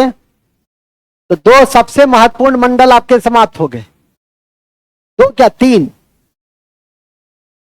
मतलब तीसरा तो उसी में अटैच है।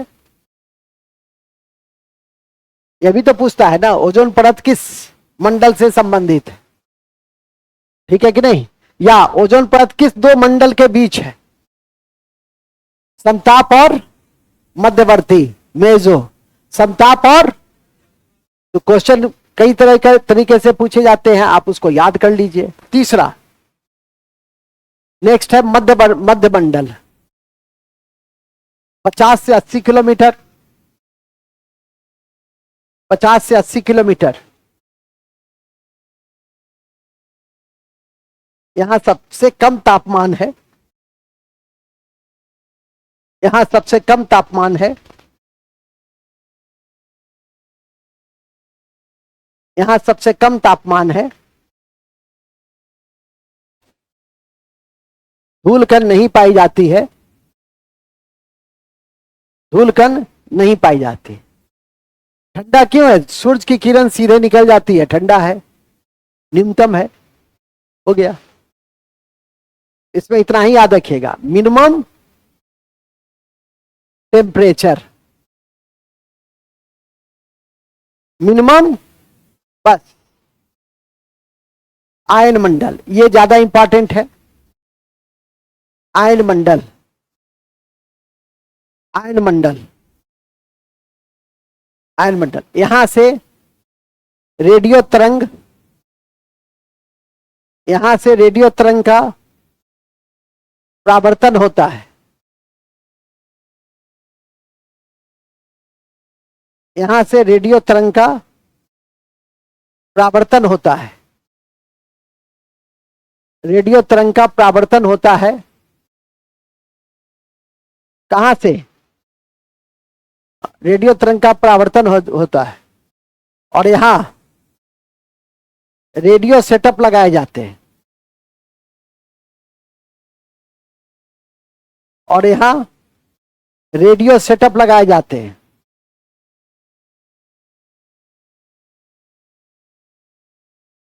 और यहां रेडियो सेटअप लगाए जाते हैं। कहां पर? आयन मंडल में रेडियो सेटअप लगाए जाते हैं, अंडरलाइन कर दीजिए। ठीक है, नेक्स्ट, अति महत्वपूर्ण है कि इसी मंडल में, अति महत्वपूर्ण है कि इसी मंडल में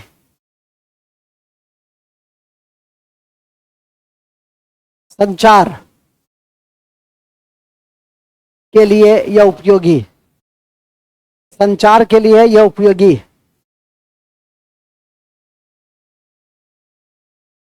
संचार के लिए क्या है? उपयोगी।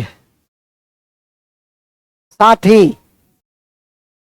नेक्स्ट पॉइंट, साथ ही, पॉइंट करके लिखिए, साथ ही आयन के टूटने के कारण,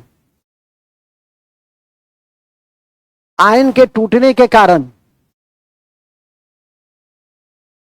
जो खगोलीय घटना होती है उसे क्या कहते हैं? उसे कहते हैं बोरिलिस। जो खगोलीय घटना होती है उसे बोरिलिस कहते हैं, बोरिलिस, बोरिलिस कहते हैं, बोरेलिस, उसे बोरलिस कहते हैं। जो खगोलीय घटना होती है उसे बोरेलिस कहते हैं। उत्तरी गोलार्ध में, उत्तरी गोलार्ध में, उत्तरी गोलार्ध में इसे अरोरा बोरेलिस कहते हैं। उत्तरी गोलार्ध में इसे अरोरा बोरेलिस के नाम से जानते हैं। हाँ, अरोरा, उसमें अरोरा जुड़ जाता है, अब बोरेलिस तो है ही। जबकि दक्षिणी ध्रुव में ऑरोरा ऑस्ट्रेलिस के नाम से जानते हैं। ऑस्ट्रेलिया में जो होगा ऑस्ट्रेलिस, कनाडा में जो होगा वो बोरेलिस।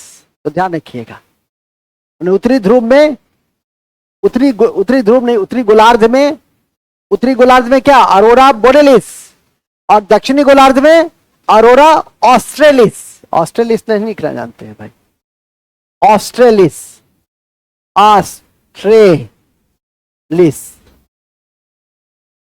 पूछेगा दक्षिणी गोलार्ध में जो आयन की घटना पाई जाती है, टूटने की घटना, उसको क्या कहते हैं, अरोरा बोरेलिस उत्तरी में, और दक्षिणी में अरोरा ऑस्ट्रेलिस। उत्तरी गोलार्ध में कनाडा है और दक्षिणी गोलार्ध में ऑस्ट्रेलिया है। तो कभी आपसे यदि ये पूछ दे कि ऑस्ट्रेलिया में क्या पाया जाता है, घुमा दिया थोड़ा क्वेश्चन, देश दे दिया, तब तो कहोगे कि जा ये तो पढ़े ही नहीं, नहीं वही तो कहते हैं कि रोज देखो कि उत्तरी गोलार्ध में कौन है, दक्षिणी गोलार्ध में कौन है। नहीं तो मैप देखने की जब आदत हो जाएगी ना, तो ऐसे प्रश्न बहुत आराम से बन जाएंगे। हालांकि इतने ऊंचे स्तर पे आपको जाएगा नहीं आपके कक्षा में, लेकिन परीक्षा में, लेकिन फिर भी जानकारी लेके रखिएगा तो पचे, ऐसा तो नहीं कि अनपच हो जाएगी। तो इस तरह से आपने क्या देखा, आयन मंडल देखा। तो आयन मंडल कहां से कहां तक, 80 से 640 किलोमीटर तक है, लिख लिए थे ना, 80 से 640 किलोमीटर है। इसमें चूंकि आयन क्या होता है, गैस का आयनीकरण होती है, आवेशित कण पाए जाते हैं, और इस कारण से यहाँ रेडियो तरंग टकरा करके परावर्तित होती है। तो हमारा जो रेडियो की जो पद्धति है, रेडियो सेटअप, संचार माध्यम, वो सब हम लोग कहाँ यूज करते हैं, खत्म हो गए। इसके अलावा बोरेलिस की घटना लिख दीजिएगा, काम तमाम हो गए। नेक्स्ट, एक्सोस्फीयर, मुख्य भाग 640 किलोमीटर से ऊपर, 640 किलोमीटर से ऊपर।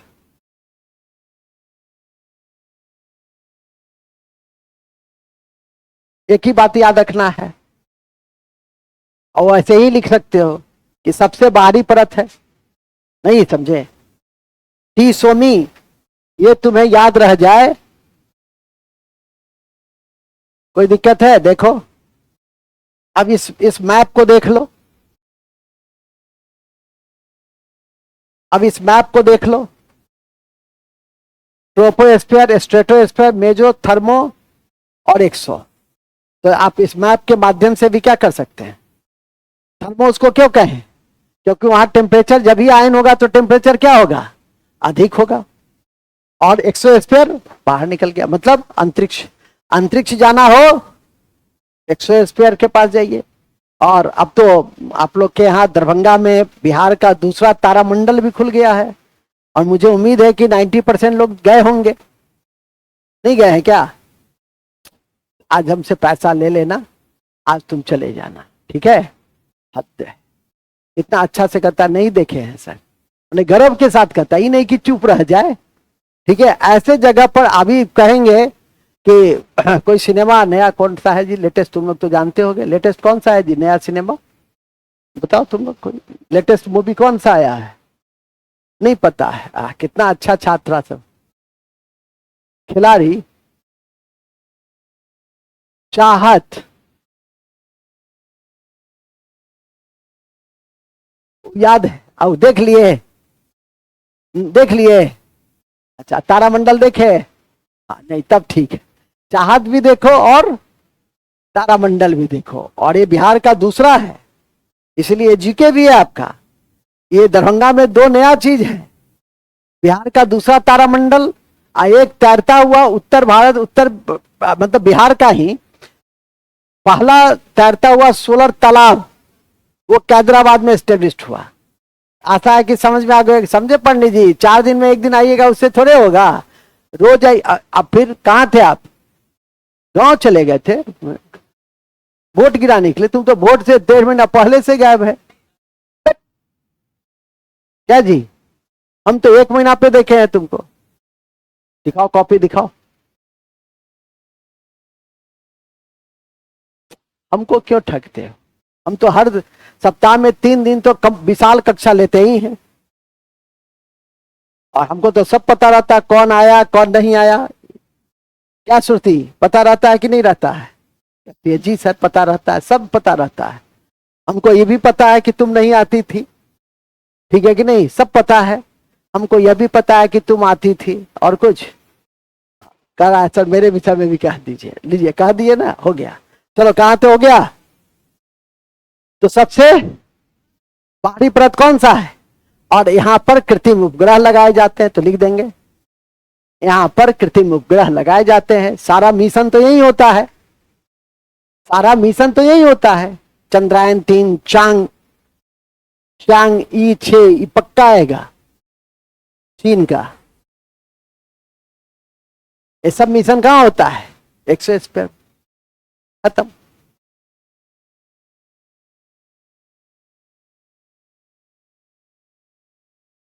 हो गया। तो आपका वायुमंडल चैप्टर समाप्त हो गया। अब चैप्टर से जुड़ा हुआ पेरीफेरी फैक्ट है, उस पेरीफेरी फैक्ट को देख लेंगे। तो लिखिएगा भाग 3 बूस्टर फैक्ट। भाग 2 पढ़ लिए ना, भाग 1 पढ़ लिए। भाग 1 में क्या पढ़े? गैस। भाग 2 में क्या पढ़े? परत। और भाग 3 में पढ़ोगे छोटे छोटे तथ्य, जिसको हम लोग कहते हैं बूस्टर फैक्ट। क्योंकि जमाना क्या आ गया? बूस्टर डोज का। कोरोना में डोज लगाए होगे ना, तो एक बूस्टर डोज आता था, तो ये है बूस्टर फैक्ट। तो लिखो बूस्टर फैक्ट। बूस्टर फैक्ट सबसे पहला लिखो, समुद्र तल पर बूस्टर फैक्ट में हम जलवायु विज्ञान से जुड़े हुए ही तथ्य लिखाएंगे। समुद्र तल पर वायु का दाब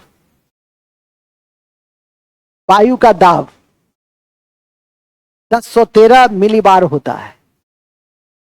1013 मिलीबार होता है। मिलीबार लिख दें।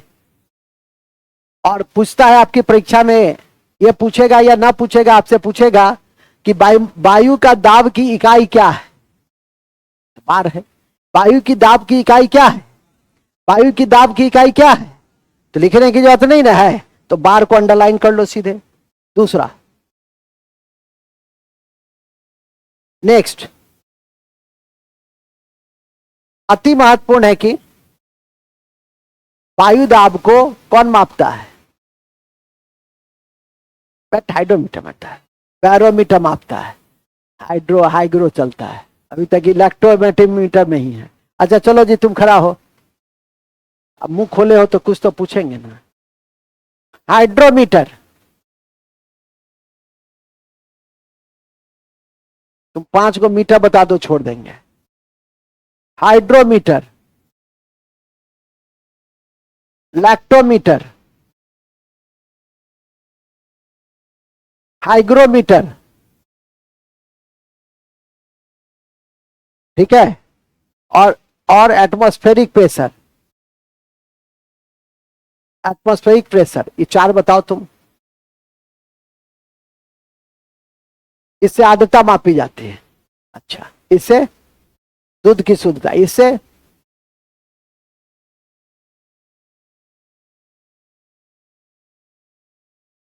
अच्छा, इससे इसका कौन सा है? बैरोमीटर। तो आंसर है, लिख दिए थे हम। इस तीनों को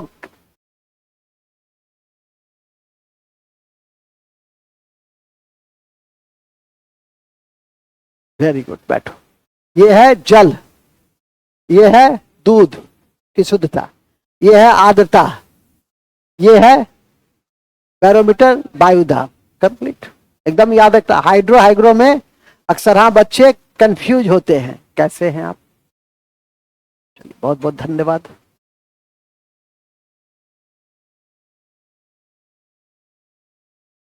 चलिए नेक्स्ट आगे आइए। आज इसको छोड़ दिए हैं, कल से पूछेंगे। जो भी चाय लेकर आएगा या पानी लेके आएगा, उससे पूछताछ करते हैं। तो पीते रहिएगा पानी, आप पूछताछ करते हैं, पानी पीते रहिएगा तब। हम लोग तो नहीं उठने वाले हैं। चलिए, हो गया, समझ गए ना? बैठो। आप लोग भी समझ गए ना? लैक्टोमीटर लिखना नहीं है, उस जगह अपने जगह पर क्या होता है वो लिखा जाता है। कहीं ना कहीं कॉपी में, कहीं ना कहीं बायोलॉजी से लेकर इतना विज्ञान की प्रशाखा है, कहीं ना कहीं लिखा ही जाएगा। नेक्स्ट आगे बढ़िए। पॉइंट नंबर 3, बैरोमीटर का तापमान यदि नीचे गिरता है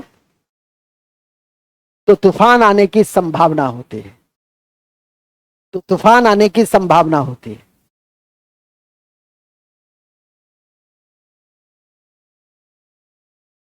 ठीक है। कोई केमिस्ट्री ऑनर्स है इसमें? होगा, अभी तो आपको बता देगा क्या। केमिस्ट्री ऑनर्स है। हम हैं, नहीं बताएंगे। हम तो हैं ही, मैं तो हूं ही, और कौन? और कोई मेरा जोड़ीदार है? तुम भी है, तुम भी है। अरे वाह, खड़ा हो बच्चा। अरे तुम बैठे बैठे बोलो। आर्द्रता, वर्षा, असंघनन, इस तीनों में क्या संबंध है? पढ़ाना नहीं है हमको, हमको बताना है। कुछ नहीं है। आर्द्रता जब 100% हो जाती है तो संघनन शुरू होती है। और संघनन जब होगी, सिंपल आंसर देना है तो पढ़ा रहा है कि सर संघनन का मतलब नहीं जानते हैं सर। संघनन मतलब होता है गैस जब द्रव में बदलने लगता है ना सर, तो इस प्रक्रिया को क्या कहते हैं सर। पढ़ा रहा है। हम पूछ रहे हैं तीनों में रिलेशन क्या है। तो रिलेशन क्या है कि जब सापेक्षिक आर्द्रता 100%, 100% होगी तो संघनन की शुरुआत होती है, गैस बनता है। और जब संघनन होगी, जब भी संघनन होगी, बादल बनेगा। बादल बनेगा। क्लियर हुआ? वहां नोट में लिख दो। आर्द्रता, सापेक्षिक आर्द्रता जब 100% हो जाती है, सापेक्षिक आर्द्रता जब 100% हो जाती है, 100% हो जाती है तो संघनन शुरू होता है। संघनन शुरू होता है। संघनन शुरू होता है। संघनन शुरू होता है। संघनन शुरू होता है और इसके बाद वर्षा की इसके बाद वर्षा की मात्रा, वर्षा की संभावना हो जाती है।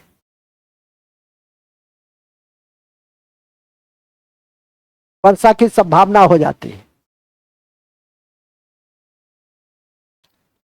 ठीक है। नेक्स्ट,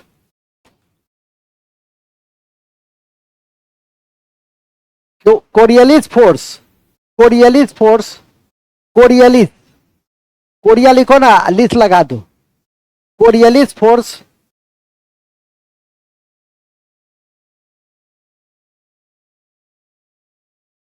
का संबंध हवा की दिशा से है। हवा की दिशा से है जो पृथ्वी के घूर्णन के कारण उत्पन्न होती है। जो पृथ्वी के घूर्णन के कारण उत्पन्न होती है। आपसे पूछेगा कि कहां लगता है ये कोरियलिस बल, कहां?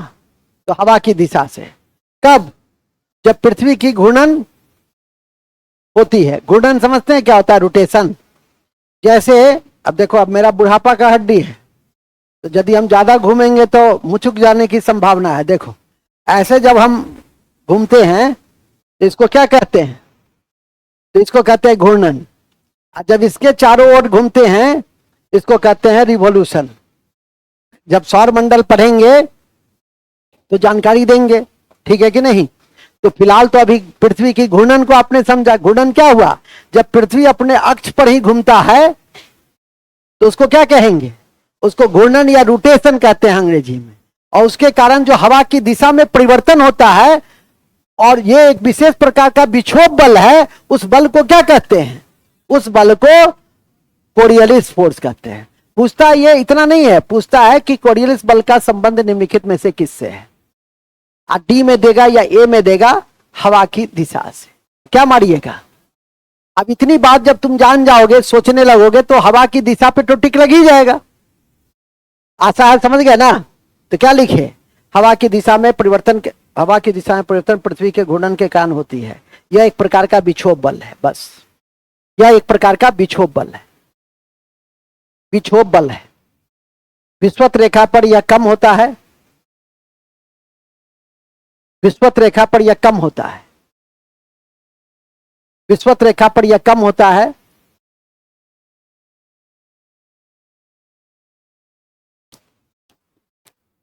विषुवत रेखा पर कम होता है, इसीलिए विषुवत रेखा पर चक्रवात उत्पन्न नहीं होता है। इसीलिए विषुवत रेखा पर चक्रवात उत्पन्न नहीं होता है, साइक्लोन उत्पन्न नहीं होता है। इसलिए विषुवत रेखा पर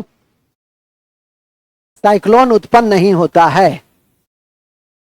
इसलिए विषुवत रेखा पर साइक्लोन उत्पन्न नहीं होता है। विषुवत रेखा का क्षेत्र कितना डिग्री नॉर्थ से कितना डिग्री साउथ कहा जाता है? कुछ मत बोल दो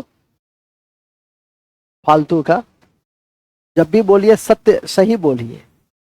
नहीं आता हो चुप रहिए, तो उससे सामने वालों को रहेगा कि कितना विद्वान है। आप मुंह खोल दिए 66.5 डिग्री, समझ में आ गया कि किसको कोई कंसेप्ट नहीं है। विषुवत रेखा, तो इसका मतलब तुमने विषुवत रेखा अभी तक देखा ही नहीं, जबकि कितनी बार डील कर दिया हूं कि विषुवत रेखा क्या है, 0 डिग्री अक्षांश को कहते हैं। तो जो विषुवत रेखीय पेटी होगा, पेटी तो एक परिक्षेत्र होगा, तो 5 डिग्री नॉर्थ से 5 डिग्री साउथ, इसलिए यहां डोलड्रम होता है। इसलिए यहां की हवा को क्या कहते हैं? डोलड्रम। वो भी लिख दो। विषुवत रेखीय पेटी एक शांत पेटी है। विषुवत रेखीय पेटी एक शांत पेटी है। पेटी मतलब वो तुम्हारे दादी जी का पेटी नहीं, पेटी मतलब परिक्षेत्र। पेटी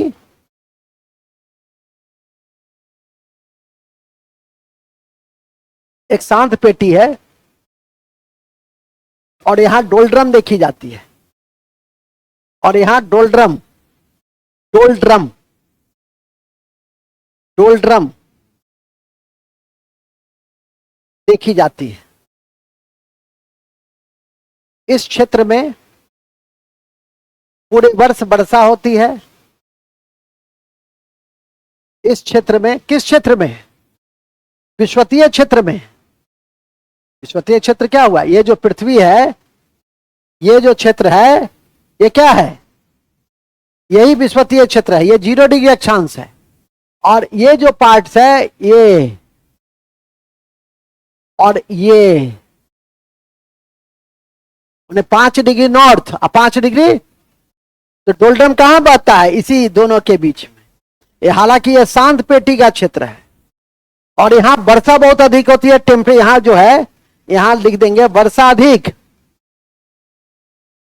और टेम्परेचर भी अधिक, और टेम्परेचर भी हाई होता है, और टेम्परेचर भी हाई होता है। वर्षा भी अधिक, टेम्परेचर भी अधिक। लिख लो, पूछता है वर्षा भी अधिक, टेम्परेचर भी अधिक, आर्द्रता भी अधिक। जहां वर्षा अधिक होगी आर्द्रता अधिक होगी। आर्द्रता भी सबसे अधिक, आर्द्रता भी सबसे अधिक, आर्द्रता भी सबसे अधिक। और आर्द्रता जब ज्यादा होगा, वर्षा जब ज्यादा होगा, टेम्परेचर जब ज्यादा होगा, तो क्या और ज्यादा होगा? जैव विविधता भी ज्यादा होगा। तो लिखेंगे जैव विविधता भी सबसे अधिक होती है। जैव विविधता भी सबसे अधिक होती है। बायोडायवर्सिटी भी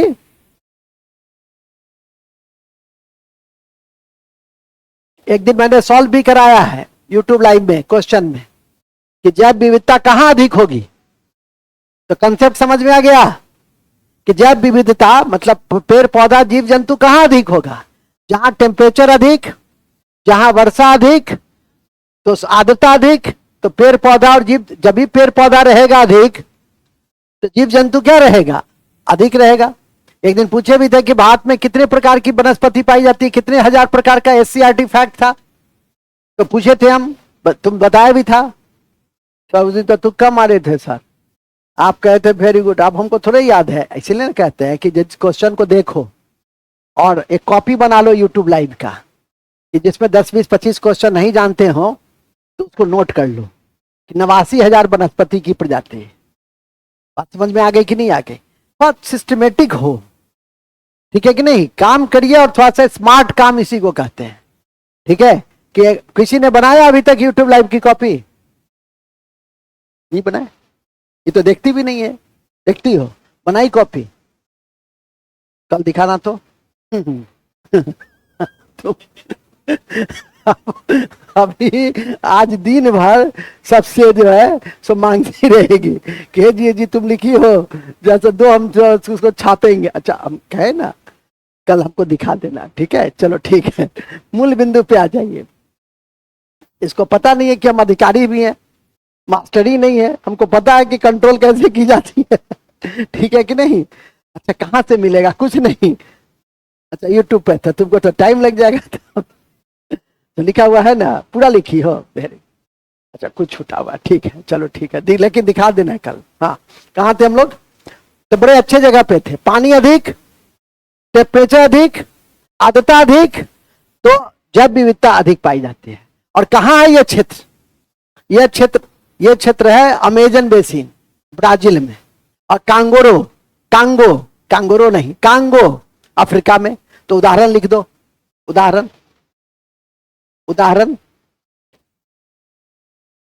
उदाहरण में लिखेंगे Amazon basin Brazil, Amazon basin Brazil,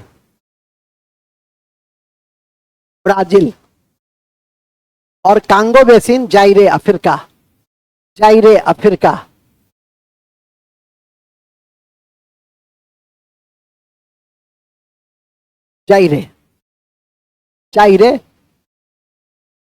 country का नाम है, कांगो बेसिन जायरे, कांगो भी देश है, कांगो या जायरे।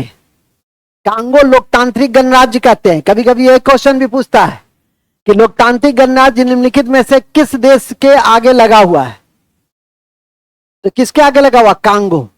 तो ये दो बातें याद रखिएगा, अमेजन बेसिन और कांगो।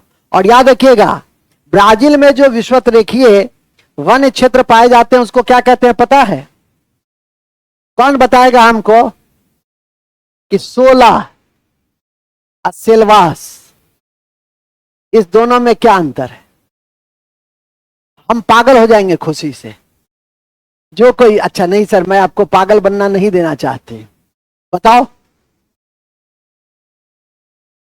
मोनाली हंस रही है, बोलो, इसको याद है, बोलो, खड़ी हो। जब कहें तो पहले खड़ी हो जाए, यस सर, स्मार्ट तरीके से खड़ी हो जाओ, यस सर। कोशिश करो, ये हिंट्स मिल ही गया, ये बताना चाह रही है सर। ये तो ऐसे ऐसे कर रही हो, चलो खड़ी हो। तुम क्या कर रहे थे? तुम, इसकी नजर उठ नहीं रही है, कॉपी पढ़ी है, अरे उसमें नहीं लिखा हुआ है। तो खड़ी हो जल्दी, तुक्का भी मारो। तुम बताना चाह रहे हो, खड़ी हो, खड़े हो। हाँ, 3 इधर 3 इधर, ऐसे थोड़ा होगा, इक्वल बैलेंस। ललित बाबू खड़े होइए। सर हमको पता रहता ना कि आज आप पूछिएगा तो हम रिवाइज करके आते हैं, संज्ञान में नहीं है। चलो जी नेक्स्ट। सिलवास और 16 फॉरेस्ट में क्या अंतर? दोनों पढ़ाए हैं, पहले भी पढ़ाए हैं, रिवाइज नहीं करते हैं आप लोग। इन लोग को क्या देख रहे हो? तुमको, हमको ना देखोगी, इन लोग को देखोगी। आप बुर्बक से खड़ी हो, तुमको ही पढ़ाए हैं, देख रही, घूर रही है इसको। बढ़िया हुआ, फंस गई आज। अरे कुछ नहीं था, सिलवास तो अभी पढ़ा दिए कि ब्राजील के विषुवत रेखीय क्षेत्र में पाए जाने वाले वन को क्या कहेंगे? केरल में जो फॉरेस्ट पाया जाता है पश्चिमी घाट में, विशेषकर केरल में, उसको क्या कहते हैं? 16 वन। उसको क्या कहते हैं? क्लियर हुआ? तो कहां पाया जाता है 16? सिलवास ब्राजील में। हो तो गया, खत्म। तो ब्राजील कहां आता है? विषुवत रेखीय क्षेत्र में आता है। तो ब्राजील विषुवत रेखीय क्षेत्र वाले वन क्षेत्र को क्या कहेंगे? और 16 आप समझिए, 10 आदमी को उठा के पूछे हैं, कितना इंपॉर्टेंट है ये आप समझ जाइए। और जब आप पढ़ रहे थे पश्चिमी घाट तो वहां भी बताया था, लेकिन आप लोगों में से किसी ने बताने की साहस नहीं की, जो खेद का विषय है। इसका मतलब खत्म सिलेबस तो बात खत्म समझते हैं। बैठिए, बैठ जाइए, सम्मान से बैठ जाइए, अथवा याद वाद करके आया कीजिए। तो समझ में आ गया? इन दोनों को नोट में लिखो, नोट में, दोनों को नोट में लिखो, दोनों को नोट में लिखिए, नोट।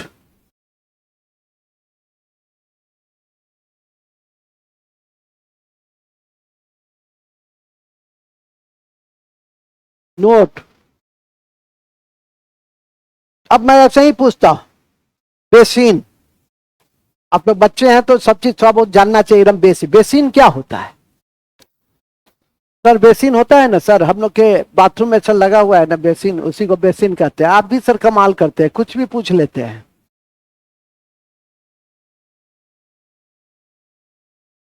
कौन बताएंगे बेसिन? इतना विद्वान सब हो, यहां से जाती होगी तो कहता होगा लक्ष्य से पढ़ के लिया। सो देखो, सत्यानाश करके, ये नहीं कि सत्यानाश करके, श्रीमान आहान नहीं बुझा, हम सब सत्यानाश करके अवई छी। हो गया खत्म। अरे बेसिन कुछ नहीं है, एक मुख्य नदी का क्षेत्र और उसके साथ जो ये सहायक नदी है, तो ये जो एरिया है सहायक का, ये जहां तक बहेगी इसको क्या कहेंगे? बेसिन कहेंगे। माने मुख्य नदी का क्षेत्र से और साथ में परिता में क्या रहता है? सहायक नदी, तो उसको क्या कहेंगे? उसको बेसिन कहेंगे। मान लिया हम मुख्य नदी है, तो मेरा एक सहायक नदी बाएं तट पर, दाएं तट पर है, एक बाएं तट पर है, तो ये पूरा एरिया क्या हो गया? यही तो है बेसिन। ठीक है कि नहीं? आशा है समझ गए होगे। लिखने हर चीज लिखा नहीं जाता है, कुछ बातें समझी जाती है। खत्म हो गए। तो आपका ये विश्वत रेखीय पेटी डोल्ड्रम बड़ा इंपॉर्टेंट है, याद रखिएगा। एक और लिख लेना वहां, अति महत्वपूर्ण है कि कुछ व्यापारिक पवन, कुछ व्यापारिक पवनें भी, व्यापारिक पवन और पछुआ पवन भी, कुछ व्यापारिक पवन और पछुआ पवन भी महत्वपूर्ण होती है, महत्वपूर्ण होती है। व्यापारिक पवन या पछुआ पवन भी महत्वपूर्ण होती है। पछुआ पवन,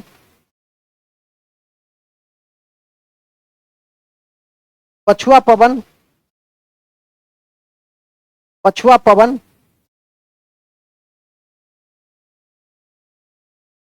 के रूप में गरजता चालीसा, के रूप में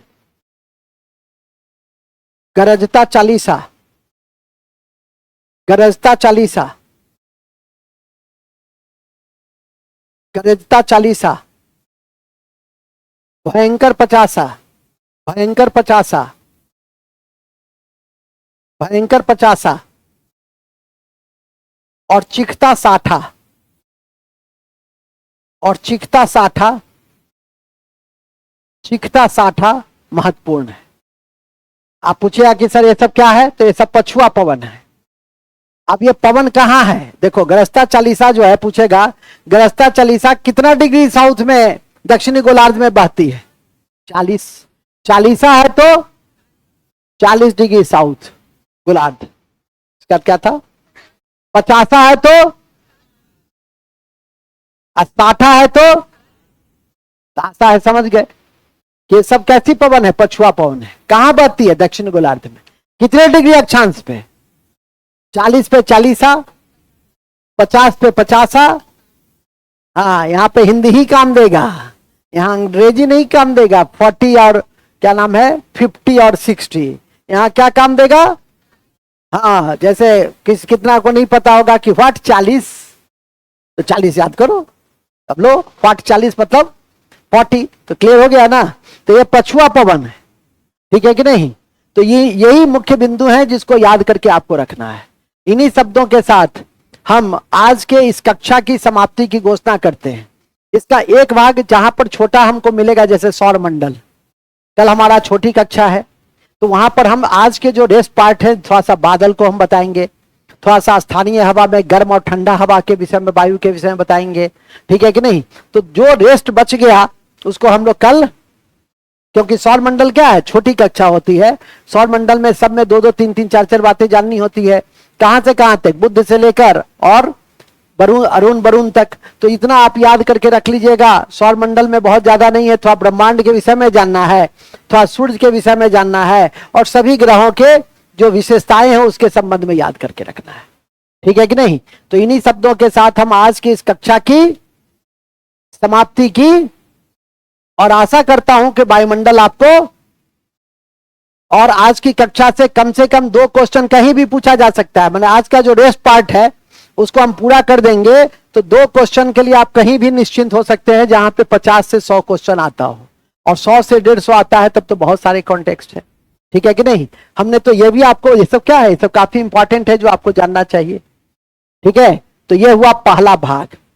दूसरा भाग, बिना किसी बिंदु पे रेस्ट दिए हुए, क्योंकि हमारे कुछ मान्यवर, अब मान्य बड़ा लड़कियां लोग हमसे बिना पूछे हुए चले जाते हैं, जबकि मैं पहले भी कहा हूं कि लड़का चला जाए तो चला जाए, लड़की लोग मुझसे बिना पूछे ना जाए, क्योंकि जब आपके गार्जियन आ जाते हैं उसी समय तो नीरज जी की स्थिति क्या हो जाती है, बड़ी हास्यास्पद हो जाती है, और हमें जब सूचना मिलती है तो फिर मुझे क्रोध आता है। तो आइंदा ऐसा कोई भी लड़कियां गलती ना करे। यदि ऐसी कोई परिस्थितियां होती हैं, मैं समझता हूं बहुत सारे बिंदु को, तो आप मुझे कह सकते हैं कि सर मेरा जाना जरूरी है, मेरे गार्जियन से बात कर लिया जाए, क्या दिक्कत है, क्या जी। नहीं, तुम तो अच्छी लड़की हो, तुम तो पूछ के जाती हो, तुम सब अच्छी लड़की हो। देख रही है किसको सर अच्छी कहे, तुम सब अच्छी लड़की हो, केवल हमसे एक बार पूछ करके जाना चाहिए कि नहीं जाना चाहिए, बोल दो। नहीं तो अभिभावक आएंगे तो क्या कहेंगे, सो बता दो, सर कह दीजिए कि लड़की बेकहाल है आपकी, सो चली गई, तो यही कह देंगे हम। ओके चलो, नहीं 5 मिनट का ब्रेक नहीं देंगे, बिना ब्रेक दिए कि दे दे।